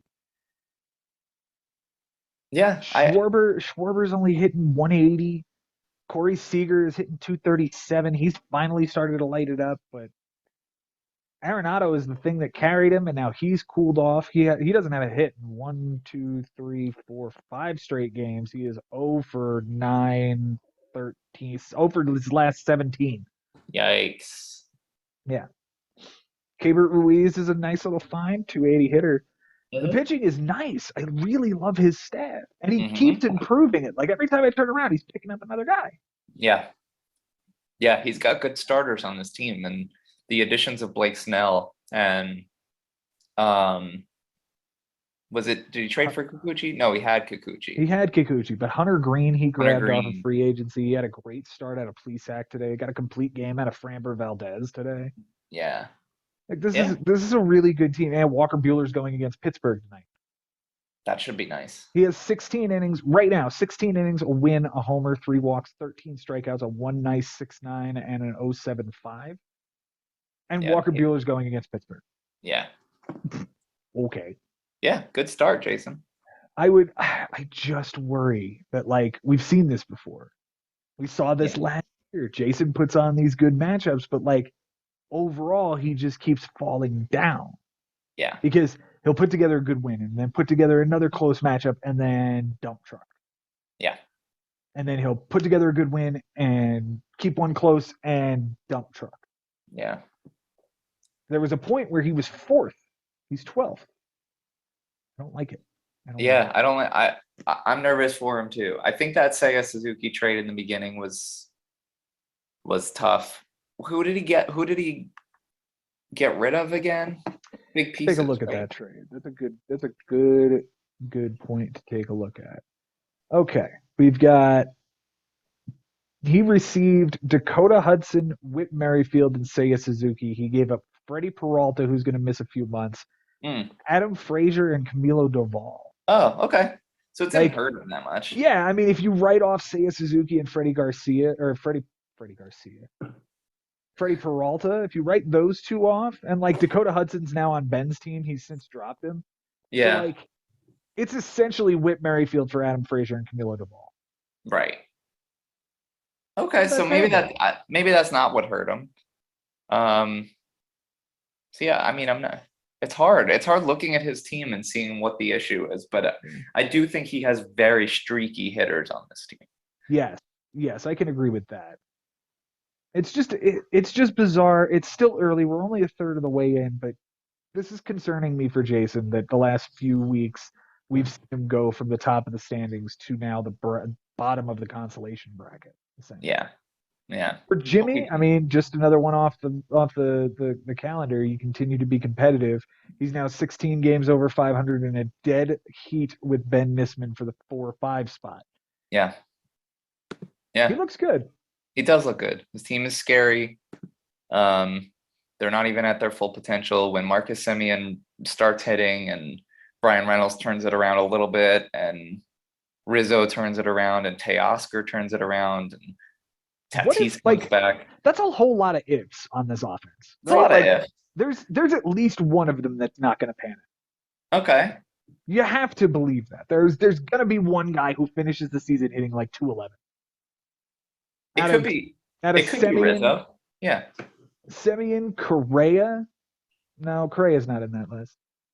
But Brian Reynolds is hitting 213. Jorge Soler is hitting 214. Anthony Rizzo is hitting 213. Teoscar Hernandez is hitting 170. Like, one of these dudes is not going to turn it around. There's too many of them. Yeah. Yeah. So if it's me, I pick the guy that I think is not going to turn it around and I trade him and literally get whatever you can. Yeah. Like, who believes that Marcus Semien's going to turn it around? Give me what you want. Yeah. Who believes that Brian Reynolds is going to turn it around? After the season he had last year, and everybody was all slobbing on this dude's dick, somebody will give you a starter for him. Yeah. And that's kind of what he needs when we look at the pitching staff, too, right? Yes. Yes. I Gallon. mean, Gallen's great. Lauer's been amazing. Yeah. Evaldi's good. Severino's solid. Christian That's Javier. it. Yeah. Yeah. Paul Blackburn, I guess, is a person. Yeah. No, it's impressive. And, we thought he would have one closer going into the year with Ryan Presley, but Clay Holmes is now the closer in New York, and Colin Poche is picking up saves in Tampa, and Montero picked up is there in case Presley gets hurt or. Yeah, he's got the Houston situation and has the guy filling in for Chapman right now. Yeah. And a guy in the Tampa bullpen. Like, yeah. It's a good little group. It's a good little group. It's going to compete. And he's going to keep him, relatively toward the top of the standings. I think I agree with Ben that this is the year that Jimmy gets in. I just have to see it before I'm like, yes, that is going to happen. Yeah. I agree. All right, we're going to move on to the next matchup here. This is going to be Costas Peragas taking a 12-8 loss to James Mccloskey. On Sunday, Costas had a 1 RBI lead, and James blew him out of the water. Costas had a 1-loss lead, and he lost a game, and walks were tied. Walks by a pitcher were tied, and Costas gave up 5. Got it. Close categories. Mccloskey wins by 4 RBIs. He wins by 2 wins, and he wins by a strikeout. Costas wins by the triple. He wins by a home run. He wins by 5 walks, 2 strikeouts, 2 saves, and 3 relief appearances, and they tied in those losses. For Mccloskey, who won the week on the bench, well, again, you did the research on this one, Mike, so telling you 7 for 44 is a 159 with 7 runs, a double, a homer, 4 RBIs, 3 walks, and 13 strikeouts. None of it plays. Congratulations, James. That's a good week. Yeah. That's a good, solid win. His moves this week, he drops Alex Reyes. Well, rest in peace, Alex Reyes this season, I guess. Who knows? For Elias Diaz, he drops Elias Diaz for Ha-Seong Kim, drops Ha-Seong Kim for Jonathan VR, and picks up Gio Urshela. He drops Jonathan VR for Harold Ramirez and drops Harold Ramirez for Omar Narvaez. 6 ads, 6 hitters. Good job. Like he got exactly what he needed. Yeah. His MVP this week is Freddie Freeman. 333 with a 419, 8 runs, 4 doubles, a homer, 8 RBIs, a steal, 4 walks, and 4 strikeouts. The least valuable hitter is Byron Buxton, 115 with a 179, a run, a double, a walk, and 6 strikeouts. The Cy Young is Sonny Gray? Really? Wow. 13 innings, 2 wins, a walk, 14 strikeouts, an 069 and an 054. But he was pulled with chest soreness. It's different than chest discomfort and chest pain because those things deal with the heart. Oh, thank you. This is pectoral soreness. It is muscular. Thank you, Medical Joe. Uh-huh. The Cy Yuck goes to Herman Marquez again. 6 innings, a loss, 3 walks, 2 strikeouts, a 7.50 ERA, and a 1.50 WHIP. Gross. For Costas on his bench, 0 for 8. Congratulations, Costas. None of this will play. You had 5 strikeouts and an error. That's as good as you can get out of your team. Like that is awesome job. That is playing it as perfectly as you can. Granted, your team was bad, like really bad. Hit 194 and a 272, but you got everything you can. Yeah. You dropped. I'm kite flying. That might be as good as ice keeps freezing. Mm-hmm. Those are 2 good ones right there. He dropped I'm kite flying for Darren Ruff. Stop trying to do my thing because Darren Ruff, actually, I think Darren Ruff had a good day for him. Oh, look, 143 with 8 strikeouts. How'd that work out for you, Costas? How'd that work? He drops Alex Lang for Zach Jackson, drops Zach Jackson for Ben Gamel, who's now on the IL. I thank you that he dropped him. I was hoping he wasn't going to hold on to him. Drops, also picks up Sam Moll. That's Moll. He's a reliever for Oakland, for those who don't know. Mole. Okay. Mole. Ryan Stanek gets dropped for Connor Pilkington. That's Connor with a K because he's from the 90s. Darren Ruff gets dropped for Sam Henkes, and David Peralta gets added. He drops Connor Pilkington for Austin Gomber, drops David Peralta for Jonathan Daza, and drops Justin Steele for Kyle Freeland. He drops Jace Peterson for Welcome Back Darren Ruff, and then drops Austin Gomber for Garrett Cooper. All 12, 6 hitters, 3 relievers, and 3 starters. The MVP of this team is Chris Taylor this week. 286 with a 355, 5 runs, 2 doubles, 2 triples, 2 homers, 6 RBIs, 3 walks, 7 strikeouts, and an error. Well done. Well done. Yeah. Chris Taylor can absolutely do that for you. He still struck out 7 times. Yep. But he's really good, and he's in the middle of that Dodgers lineup. Yep. The Cy Yuck, Yandy Diaz, 063 and a 211 with a run, an RBI, 3 walks, 3 strikeouts, and an error. Wow, that's not good. I find it interesting that the MVP and the LVP are both from that trade. Yeah, and if we factor in Darren Ruff, yeah, he's just trying to like take my dudes and win, and he's only one of them is going to perform at a time. Yep. The Cy Young is Tyler Anderson. I also owned this guy for a minute too. 14 innings, 2 wins, a walk, 14 strikeouts, nothing earned in an 079. This dude's good. I should have held on to him. 290 and a 101 with a strikeout an inning. Like, I was the only other person to own him. He just needed to go to a winning team, I guess. I guess. Justin Steele is the Cy Yuck this week. 2 innings, a loss, a homer, 2 walks, 2 strikeouts, a 31.50 and a 4.50. Yikes. Costas changed his team name just before this week started to It's Getting Late Early. And we heard that phrase from Ben Nisman last week when referencing Matt Losi. Costas is 16 games under 500 right now in 11th place. He is 16 and a half back and 11 games out of a playoff spot. It's a hell of a lot better than what Matt Losi is sitting in. He's actually doing better than Jason right now. Yeah. Can you see him making a run like he did last year? I'll never count Costas out because he is such a smart manager. And I counted him out last year. and he made that run at the end and snuck in and beat me in the playoffs. And I can't count him out. He still has a great bullpen. He still has Josh Hader. He still has Alek Manoah. He still has, players that can play. This offense doesn't scare me. It still doesn't scare me. I mean, the Colton Wong and Jace Peterson were the two scariest hitters when I played against him. And Trevor Story is just on a monster hot streak right now. He is. Cedric Mullins is.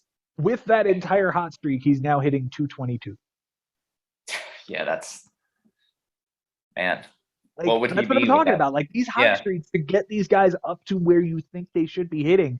Yeah. At this point, you have to start wondering if they're ever going to come. Max Muncy's hitting 150. Marcus Semien's hitting like 190. Trevor Story, even with the hot streak, he just put up 222. Yeah. Yeah. But the offense will be able to compete. It's okay. Is this bullpen anything anymore other than Hader? David Robertson and Joe Barlow, I think, are still closers. And then I guess he has the Oakland situation other than Danny Jimenez, who's been lights the fuck out. Yeah, I don't think Danny Jimenez is losing that job anytime soon. I don't think so. He's proven to be a really good piece there. And Trevino has not been good. So, I don't think there's any risk there. I also don't think there's any value in that guy anymore. No, I think he's droppable at this point. Yeah. Or James Mccloskey, a really good win here, keeping himself in the hunt again. Like, we just keep seeing this guy there, and right now he's sitting in seventh, and he is 4.5 out of a playoff spot. He is like the next guy after the 6 playoff teams. This is a good team. I don't think he's going anywhere. I think he'll be there fighting at the end. The bullpen scares me a bit. Gallegos is good, and that's about it. Yeah, and Gallegos got 3 outs in the 7th today because Ryan Helsley is a beast. So I'm not sure that Gallegos necessarily has the stronghold on this job. No. And I guess Rowan Wick isn't the closer there now that Robertson's back. No. So is Bednar the only true closer he's got? I guess. He's got 9 saves out of Bednar, though. Yeah, that's nice. Is Matt Barnes the thing? Who's closing in Boston right now? Well, no one, because every time they have a lead, they blow it, the bullpen. Okay. That's why Eovaldi had to pitch a complete game the other day. But it was supposed to be Matt Strahm, who's been awesome, and then he's on my team. He went down with COVID today. Oh, there goes that guy. So there goes that guy. Jake Diekman, then, I guess? Not that guy either, huh? I don't know. We'll see. This, I know Alex Cora loves Matt Barnes, so we'll see if he'll probably keep going to him at some point. Yeah. For James, his immediate future, now that he has gotten past Costas, he gets Ari, Frank, Lebo, and Sherman. He's already won 4 in a row, and 5 of his last 6. Yeah. He's only lost once, and that was to Jason. This team's good, and it's coming. Yes. He was the number 1 overall seed the last season he played with us, which was 2020. Yep. And there's no reason he can't thunder back to the top again. This is the good team he's put together. You got Freeman and Albies, you're gonna be good. Yeah. And the pitching staff is solid too. Yeah. Robbie Ray, Sonny Gray, Joe Musgrove. That's a pretty good 1-2-3. It is. Very nice. All right, Mike Haber, it is that time of the week where we talk about your matchup. Sweet. And you, sir, had the matchup of the week, in my opinion. I know that you're biased, but you also thought your matchup was pretty epic. It is the only tie of the week. It is a 10-10 tie with Frank Bucco. On Sunday, you led by a triple, and Frank got that. You guys were tied in steals, and Frank got 2 of those. Frank led by 4 2/3 innings. You got him there. And wins were tied, and Frank got that. Close categories. Mike, you win by 3 innings, 2 losses, and 2 saves. Frank won by those 2 steals, 2 errors, and a win. And you guys tied in triples. On your bench this week, you went 8 for 30. Oh, terrible. I mean, I guess not terrible, but the counting stats were bad. I know it. 8 for 30 is 274. 267. Okay. Again in the neighborhood. 6 runs, doesn't play. A double, doesn't play. 3 homers, doesn't matter. 5 RBIs, that's the one that hurts. A steal, a walk, and 7 strikeouts. Okay. All right. Not as It's awful. just the RBIs that play, and it's just 1 play on Tuesday. It's Glaber. It is Glaber. It's the 2 homer day. Yeah. You get those in, you tie RBIs. Yeah. For your moves this week, all right, let's talk about this trade here. You send away Anthony Bender, Michael Wacha, Jeffrey Springs, and Chris Sale. We did cover that side of this trade. Yeah. You're receiving JD Martinez, Gleyber Torres, and Trevor Rogers. Let's talk about those 3 players specifically and how they fit into your team. Okay. Gleyber is the interesting piece for me because at this point, I'm kind of committed to Bobby Witt playing third base every day for me. Mm-hmm. Because I parted with Torkelson, because I parted with Candelario, I'm committed to Bobby Witt at third. So I was looking for that shortstop that can either be a regular shortstop or fill in every once in a while, because I did have Brendan Donovan for some time and I thought I was going to hold on to him for a bit, but I needed the roster space last week. Mm-hmm. So Gleyber is a great piece for me to have right now, as that shortstop sort of fill in. I like Christopher Morrell. I think that he is a fun young player that has speed, that is going to hit at the top of the lineup. And weird combination of eligibility here with third and center. Yeah, it's a weird combination. He had third coming up through the minors, and they've been playing him in the outfield, but he's also gonna have second base soon. Dude, is this dude stealing a base every game now? Yes, he is. And he's on call it a 10-game hitting streak? Yeah. Yeah, that's pretty good. That's a pretty good grab. That's a pretty damn good grab. So Martinez and Rogers. Let's talk about Martinez here. He becomes your right fielder every day now? He becomes the right fielder or the left fielder every day. Julio is probably going to be the right fielder every day, but I can flip flop. And when Eloy comes back, that's those 4 in the outfield. Yeah, and the utility spot. That's it. That. Yeah. Putting together an outfield that will become Eloy Jimenez, Mike Trout, and JD Martinez is sick. It's sick, and that's why with those 3. Olsen and Bobby Witt, there's no way I can count you out right now, even if you're sitting in 13 or 12 or wherever you are. But this ad is huge. And I guess the buy low is Trevor Rogers here. Yeah, I mean he's had a rough start to the season, but and it doesn't get any easier because he's going in Colorado in 2 days. I don't think I'm gonna be starting him in that game. I didn't start Pablo today. Yeah. No way I would start that guy. No, I'm not starting him. That's why I picked up Bundy today against Detroit, thinking that was a savvy move. And he wasn't terrible. He wasn't terrible. He gave up 4 runs in 6 innings, but that's not against Detroit. You want shutout ball. So the rotation now, Mike, is Wheeler, Bassett, Lorenz. I don't think Lorenzen's going anywhere now. No, I'm gonna hold on to him. Yeah, because he's been pretty damn good lately. And Aaron Ashby is absolutely a centerpiece of this rotation. Okay. All the way at the top. Yeah, this guy sticks around now that he's got Look what he did today. Peralta's rotation spot. Look what he did today. 6 innings, a homer, 2 walks, 12 strikeouts, and a 150. Very nice, Mr. Haber. Well done. Yeah. Well done. You do have Mr. Helsley here, who may just be the closer. Soto's still kicking around. It's the bullpen that concerns me. You got your piece of the Tampa Bay pen in Jason Black Adam. And Joan Duran. Love that guy. Yeah. So it'll compete. The rest of your moves here, you drop Jonathan VR for John Schreiber. 2/3 of an inning, a homer, a walk, a strikeout, 27 ERA, a 3 whip, relief appearance. You added Jason Adam, 2 innings, a walk, 3 strikeouts, a 1 whip, and 2 relief appearances. Mike Myers, not the Halloween slasher, nor the Austin love Powers. guru. Oh. But the reliever for the Los Angeles Angels gets dropped for David Peterson. 6 innings, a win, a homer, a walk, 6 strikeouts, a 3 ERA, and an 0.67 whip. It's a good start. Did you start him today? I did. Nice. Couldn't get out of the 5th. I know. Oh, I'm not watching the game. Please don't spoil.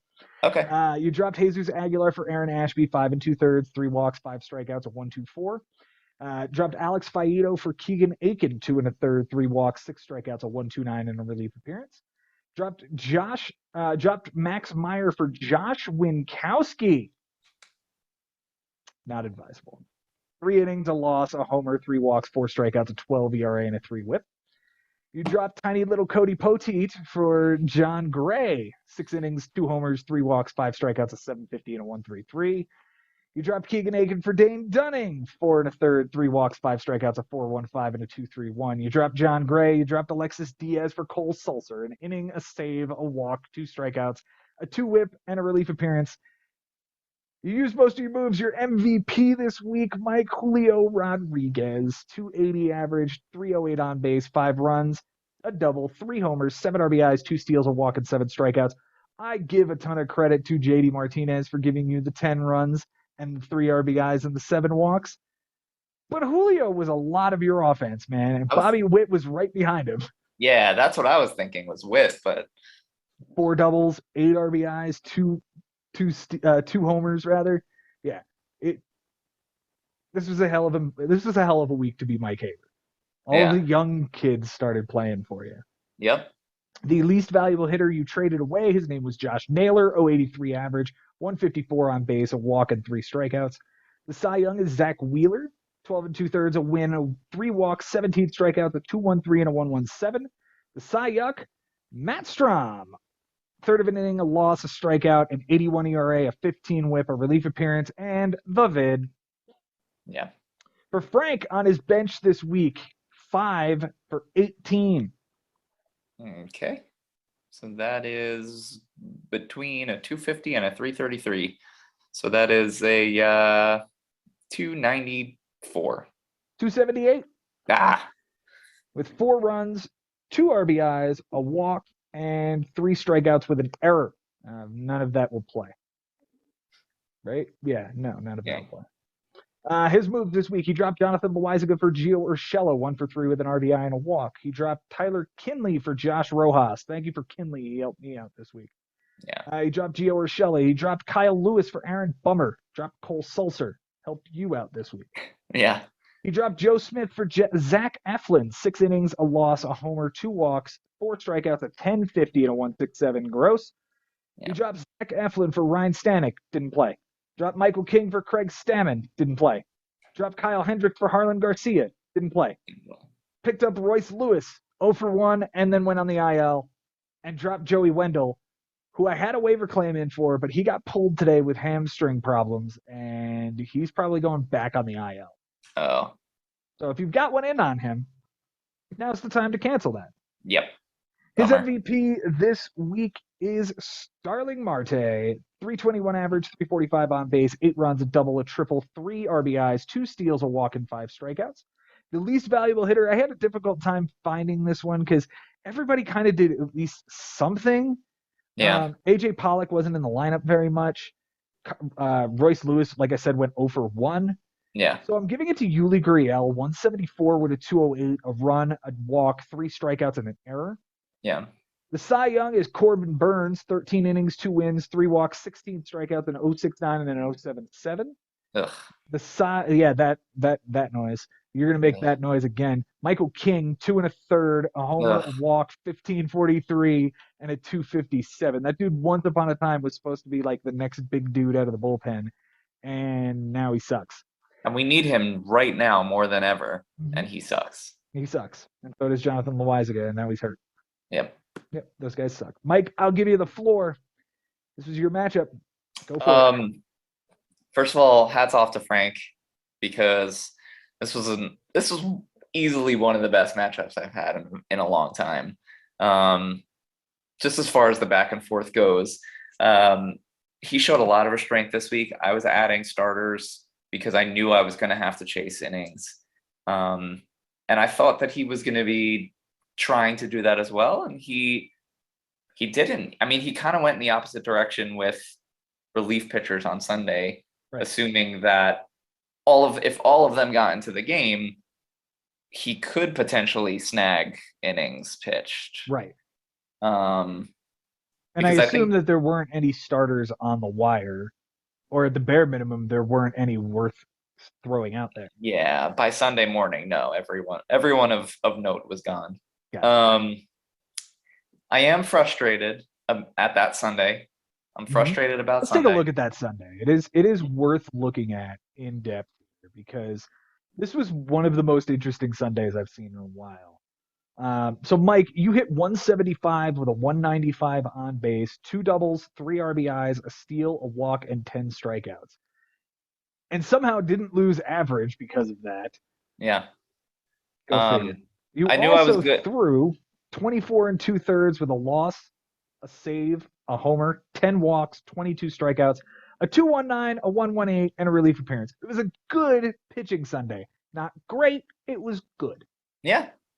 Yeah. I knew I was going to lose walks, so that's fine. I was chasing innings. I was chasing strikeouts. I flipped both of them, which I'm happy about. Because strikeouts, I think he was winning going into Sunday. I believe he was as well. Yeah. And we reached a point where I had Wheeler and Bassett going against each other in that 7:00 game. I think it was 10 innings and 2 strikeouts to flip both of those categories. So that was a nice consolation for what he did on Sunday. I appreciate the fact that they gave you like almost identical lines: 6 innings, 3 walks, 7 strikeouts, a 150 and a 117. 6 innings, 3 walks, 7 strikeouts, a 150 and an 083. Yeah. Like, okay, well done, boys. No wins, no losses. Yeah, but I'll take it. Well, I mean, look at the wins and losses. You get a win out of that, and you tie it, but not to be because Adam Ottavino blew that game. Now, yes, all of this is a very nice Sunday, and it should most weeks give you a couple of more categories. Maybe the offense takes a hit because you didn't play as well. Let's take a look at what Frank did. Offensively, Frank goes 290 with a 324 on base, 5 runs, a double, a triple, 2 homers, 4 RBIs, 3 steals, 2 walks, and 5 strikeouts. The 3 steals, 1 from Tim Anderson in the day game, 2 from Gene Segura in the night game. The triple comes from Marte in the night game. I have video of Frank in real time and his real honest reactions to the triple and both steals. On the pitching side, 17 innings, 2 wins, 6 walks, 18 strikeouts, nothing earned, 0.65 whip, and 3 relief appearances. This is one of the best Sundays I've seen in a while. And Frank had been getting dunk trucked on Sunday the last couple of weeks. Yeah. Yeah. I was up by wins and losses were so close. And he gets a win from both of his start. Yep. Yeah. And does not take a loss. Does not give up a home run. Doesn't give up a home run. Gets a ton of strikeouts for 2 starters. Yeah. Yeah. It was an ERA and whip he keeps low. Yeah, and that was close going into Sunday. Yeah. It was close going into the Sunday night game. It was. So I don't really have words because I was winning. I was most of the week. It was like 11-9, 11-8, 11. I feel like I was always at kind of like 11 all week. I had 11 categories most of the week.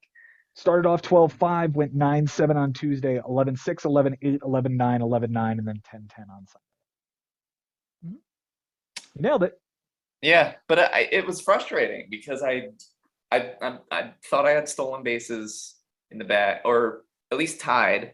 I thought I had stolen triples, just was done. Going into Sunday night, he has 0 triples. Like, Mm-hmm.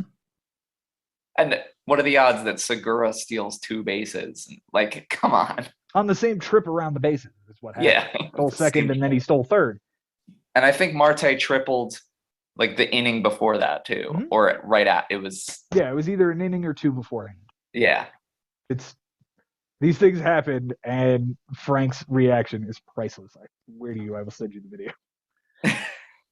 You guys seem to be in about the same spot. You've kind of been like attached to the hip for a while in the standings. This tie for him sort of jumps him up a little bit. Yeah. And you're going to sit right at the cusp of the consolation bracket right now in the top 12. It's kind of it's kind of the last bastion before we get to the lower tier. Yeah. You've got a 5-game lead on Mike Sherman, and you're 15 games out of a playoff spot. Are you nervous? Are you concerned? Yeah, both of those. I'm nervous and concerned, but I'm not discouraged yet because my team got better. I think my offense got better. I'm waiting for some of these pieces. Like Matt Olson has not been good. Nope. And I drafted him in the second round, and he's been bad in the center of that Braves lineup, who won the World Series last year. This guy had almost 40 bombs. I don't know what the deal is with him. It's a lot of pressure on a guy, though. It's a lot of pressure on a guy to come back to your home team who just let a franchise icon walk. Yeah. And you're replacing that franchise icon after they won a World Series. That's a whole lot of pressure. Yeah. But it's not like it's all on his shoulders. I mean, look at his supporting cast. Like, yeah. You know, who knows what's going on between the ears with that guy? Yeah. Yeah. He's not a complete bust. I mean, 249 with 5 and 17 isn't nothing. It's at least something. He's getting doubles too. I think that's where he's actually exceeding. But maybe it has something to do with the ballpark then. I don't know. Yeah. I think you guys are both going to be competing. Whether or not you make the playoffs is really to be determined. There's so many teams right now, and anything can happen in the next 14 weeks. But I don't think that either one of you would sign up for the records. I mean, if I told Frank that after 7 weeks he'd be 4 under 500, I think he would take it. But I also, if I told him, Frank, after 7 weeks you're going to be in 10th place, I don't think he would take it. Right. Both of those things are true. So I just sort of like, just keep doing what you're doing, Frank. You're doing great. He is. I give him so much credit, and I think he's got a hot streak in him too. Yeah, that's coming.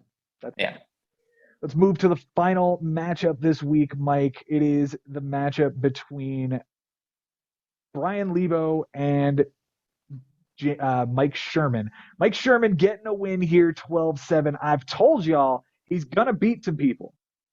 He's going to beat some people. He's going to be competitive. And here he is taking down what we would consider a playoff caliber team, a guy who's in the hunt. He's 3 games under 500 now. A 12-7 win for Mike Sherman. On Sunday, Brian led batting average by 10 points and lost it by 12. Wins were tied. Mike got that. Home runs. Brian was ahead by 2 home runs and by a pitcher and lost that category. And he had a 1 tick on the ERA lead and lost that as well. Close categories. Mike wins by 2 triples, a home run by a batter, 2 strikeouts by a hitter, and a win. Lebo wins by the double and the loss. They tied in saves with 0 and home runs given up by a pitcher with 12.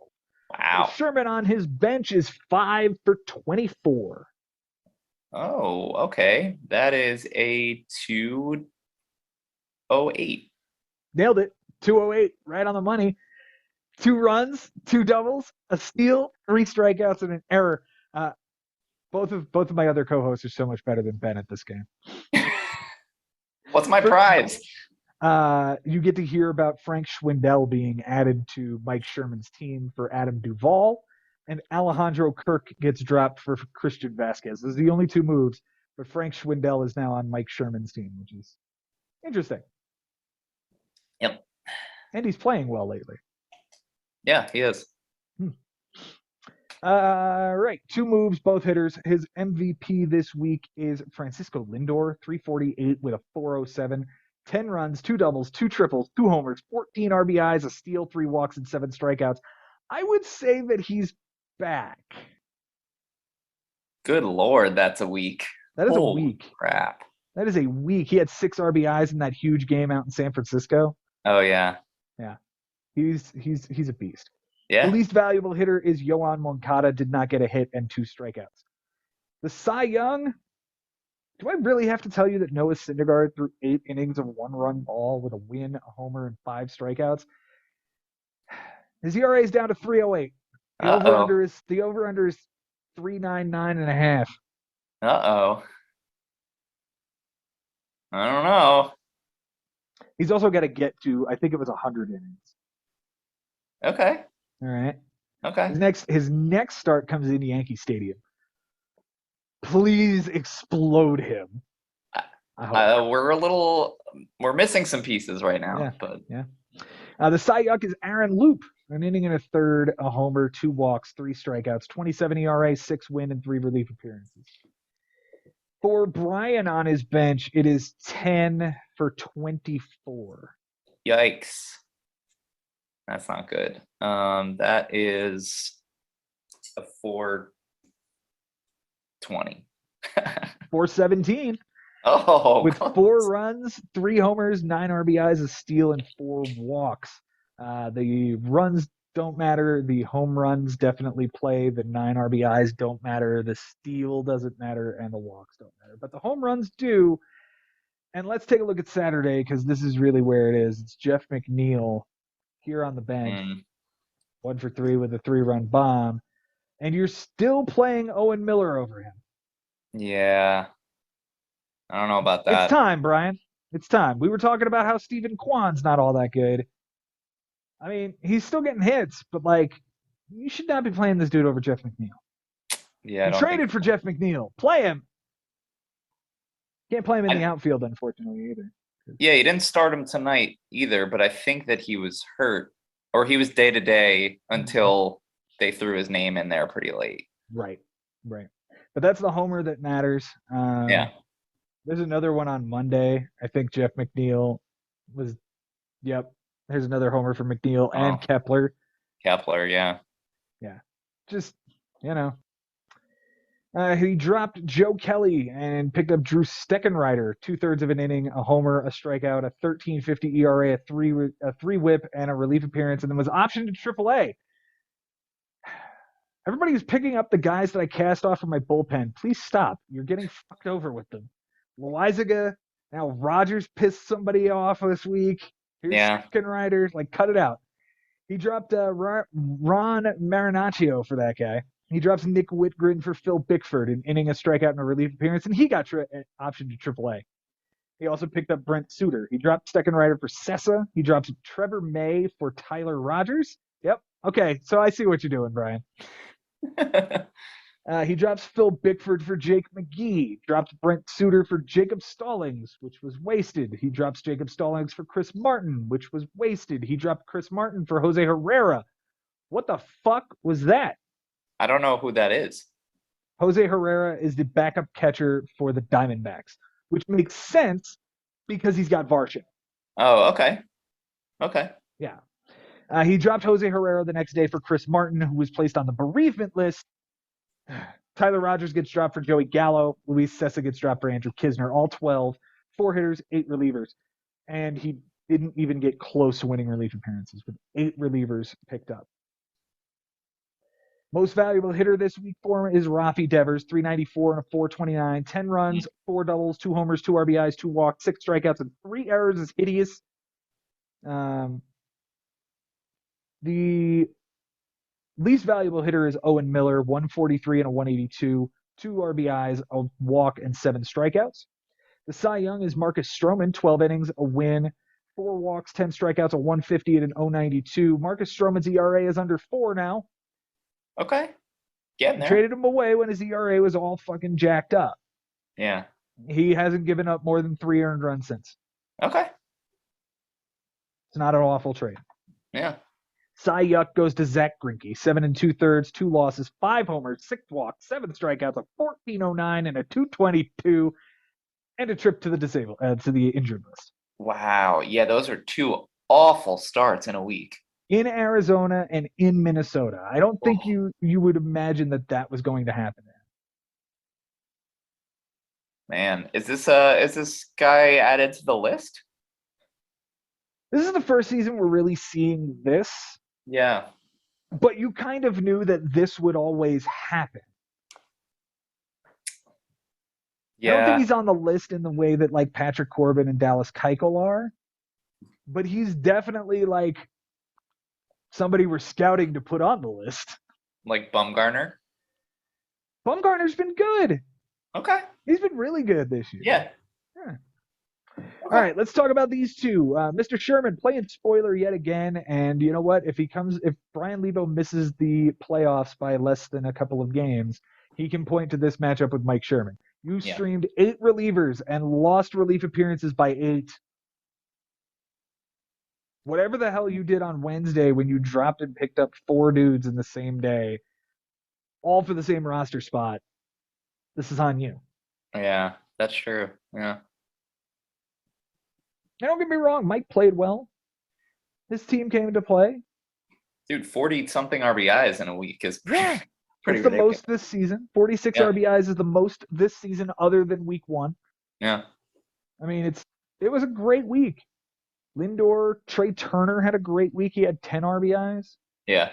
You know, like I said, Mike Sherman is going to compete week in and week out, and he's going to beat some teams. And it's who he beats that we need to pay attention to at season's end.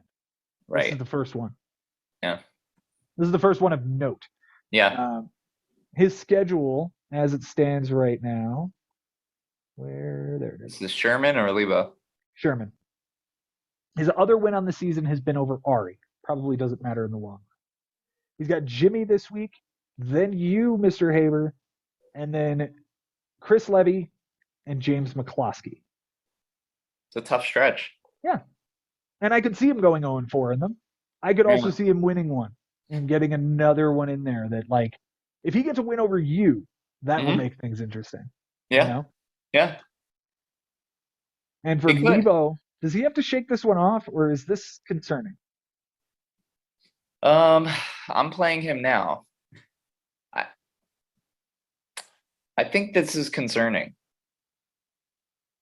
He's still in an okay spot. He can turn it around and make the playoffs and go on a run, but this type of loss to a team in 15th is definitely concerning for me. I'm sure Brian was disappointed about it, but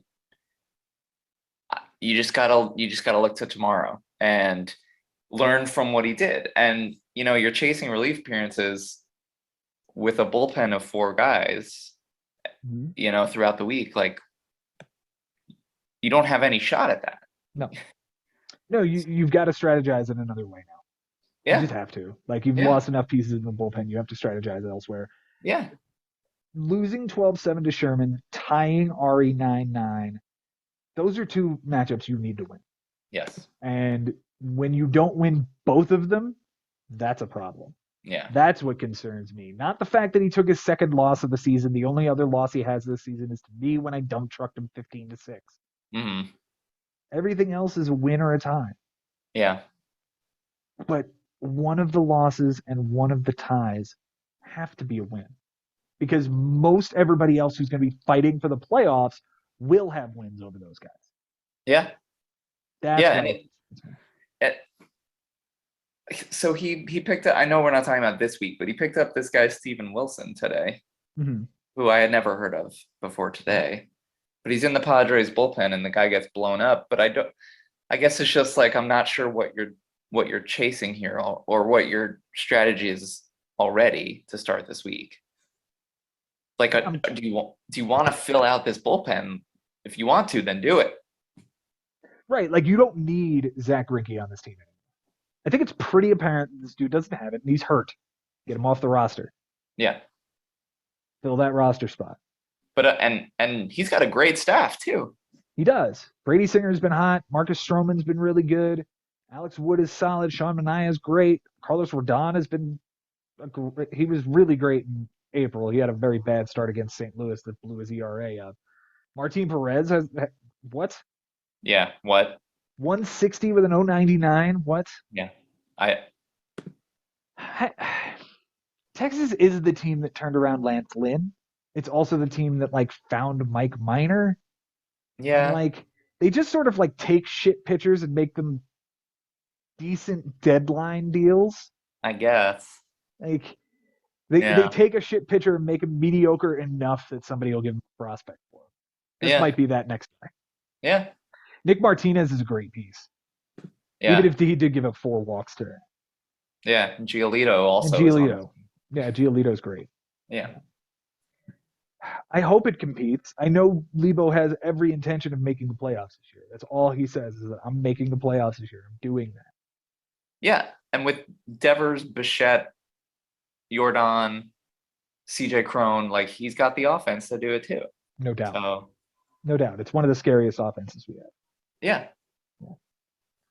All right, Mike Haber, is that time of the week once again where we talk about the matchup of the week. Which was your favorite matchup this week to watch? Can I not say my own? You can say your own if you want, because I'm going to say yours. I feel like it was just so, yeah. I got to say my own. Just because it ended in a tie and it was just so competitive and we were both fighting and we were talking to each other all week. Like, it was awesome. And it was 12-8 in that game. You were ahead in steals. You guys were tied. Or it was 12-9. You guys were tied in steals, and you had the triple. And to see those two things happen on Sunday night in the final game, like late in the final game, I mean, you can't ask for anything more than that. That's the bigs. That's what this is all about. Yeah. Absolutely. Great win or a tie for both of you. Yeah. All that being said, neither one of you are in my 3 managers of the week. So let's get that started right now. I don't have Ben's, or do we have Ben's? I don't think we have Ben's. No, we do not have Ben's. Oh, damn. Hang on. Ben didn't get the invite, and I'm just seeing now that he was available. Wow. Yeah. All right. Oops. We do have Jason's. I do know that much. Jason sent me his. So let's start with Jason's. And his number 3 for the week is going to be Ben Nisman with the big win over Matt Losey. So Ben gets another 1 point there. Mike, let's go to you here. Who's your number 3? I'm gonna go Chris Levy here. Okay. He a double up win. He would be a little bit higher, but he did face off against Ari, who, you know, doesn't make a ton of moves. So he didn't have a lot of management to worry about, but still he just took care of business, and the 12-6 win just solidifies your spot in the top. So good for Chris Levy. For me this week, there were 3 matchups that weren't like razor thin by the end. And it's those 3 matchups that I'm going to highlight for my managers of the week. Yeah. We're gonna start here with Mike Sherman, who got a really good win over Brian Lebo this week.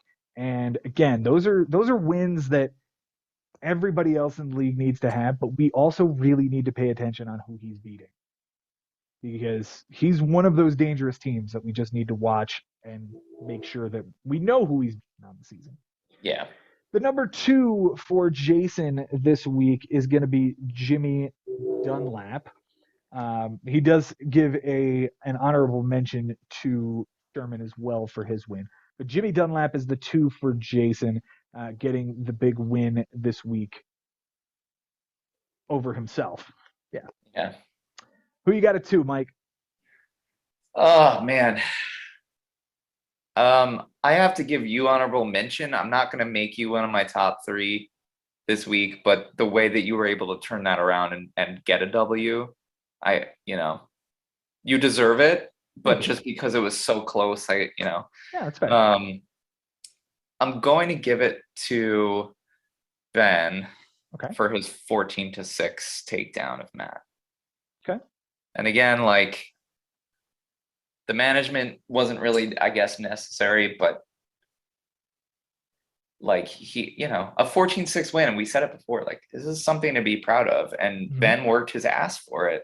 And so Ben, like, give yourself the credit because you deserve it. Yeah, this was Matt Losey's easily his best week. Yeah. And he got dump trucked. Yeah. Like you should be proud of that. Yeah. Because this is the week that you wanted to avoid Matt Losey and you were hoping that he was on somebody else's schedule. And he wasn't. And he went off and you still crushed him. Yeah. Like take that for what it's worth. Yeah. My number 2 is going to be Chris Levy for all the reasons that everybody already talked about with Chris. Good win for him.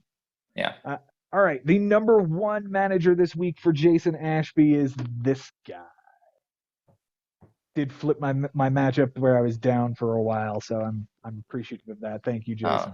Yeah. Mike, your number 1 this week?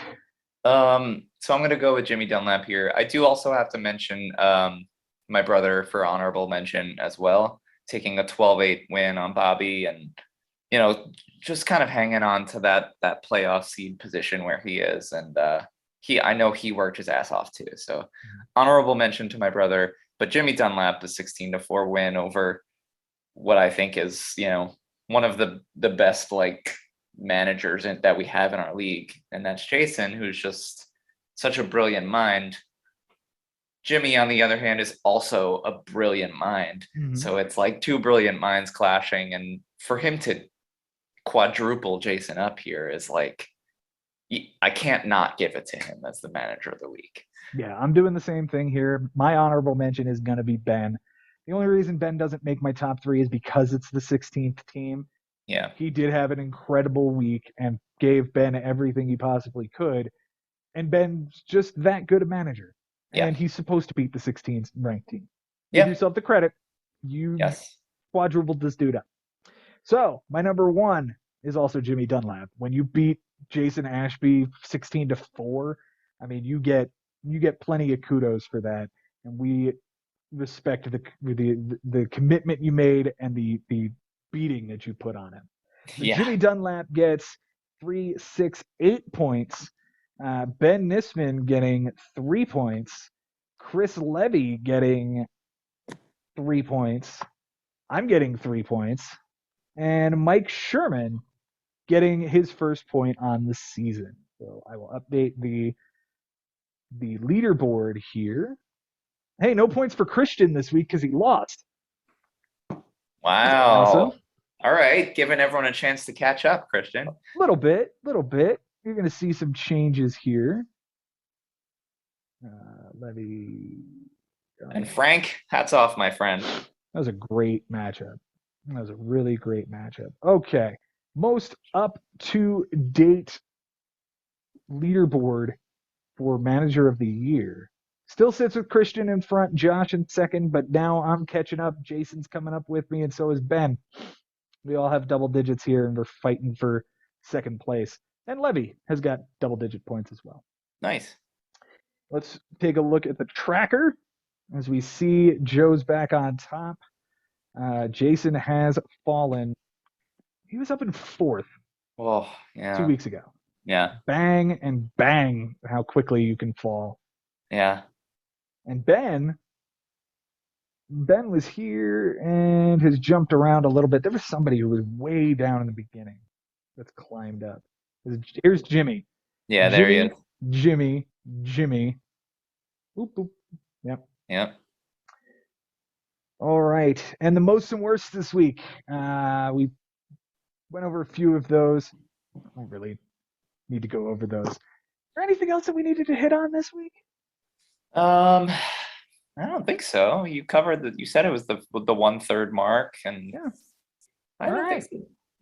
Well, great week this week for me. Good week for you. And now you're staring down Brian Lebo. I am staring down Ben Nisman. It's a weird week to be facing Ben. I'll say that much. Oh, I can't wait to cover this matchup, though, Joe. I'm so excited to watch. Oh my God! I just looked at all of the things that are happening right now.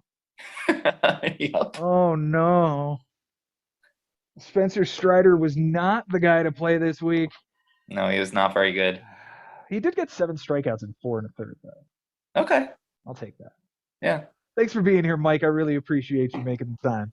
Yeah. No, I'm thrilled to be here, and I have off tomorrow, so it's happy to be here and start a little later tonight. But it's always a pleasure talking baseball with you, and regardless of where I am in the standings, it's amazing to have this opportunity to chat with you every day. Hell yeah. This is one of the great highlights of my life right now. I love doing this with you and with all of the guys. Guys, Bigs Live is Sunday nights. I would really like to make that a thing when we're all watching the Sunday night game. We're all just sitting on our phones anyway. Why aren't we talking about our league? Frank was there last week. I had Frank and Ben the week before that. Frank seems to be a regular guest, so let's have some fun with Frank and hang out on Sunday nights. It's gonna be real Yeah. good. Thank you all for watching. For those of you finding us brand new, go ahead and click that subscribe button, ring that bell to let you know when we go live and when we upload new content. Check us out Sunday nights. We go live. For those of you listening on Spotify, Apple, Google Podcasts, Stitcher, anywhere else you would listen to podcasts, thank you so much. Subscribe to us, give us a 5-star review, do whatever great things that you need to do in order for us to climb up some sort of rankings as well. Follow us on TikTok for outtakes and hot takes. Some of the Frank stuff from last night might end up on TikTok. We'll see. Nice. We're also on Instagram for the same thing. And until next time, guys, thank you so much. It's been real, it's been fun, and it is always real fun in the bigs. We'll see you next time.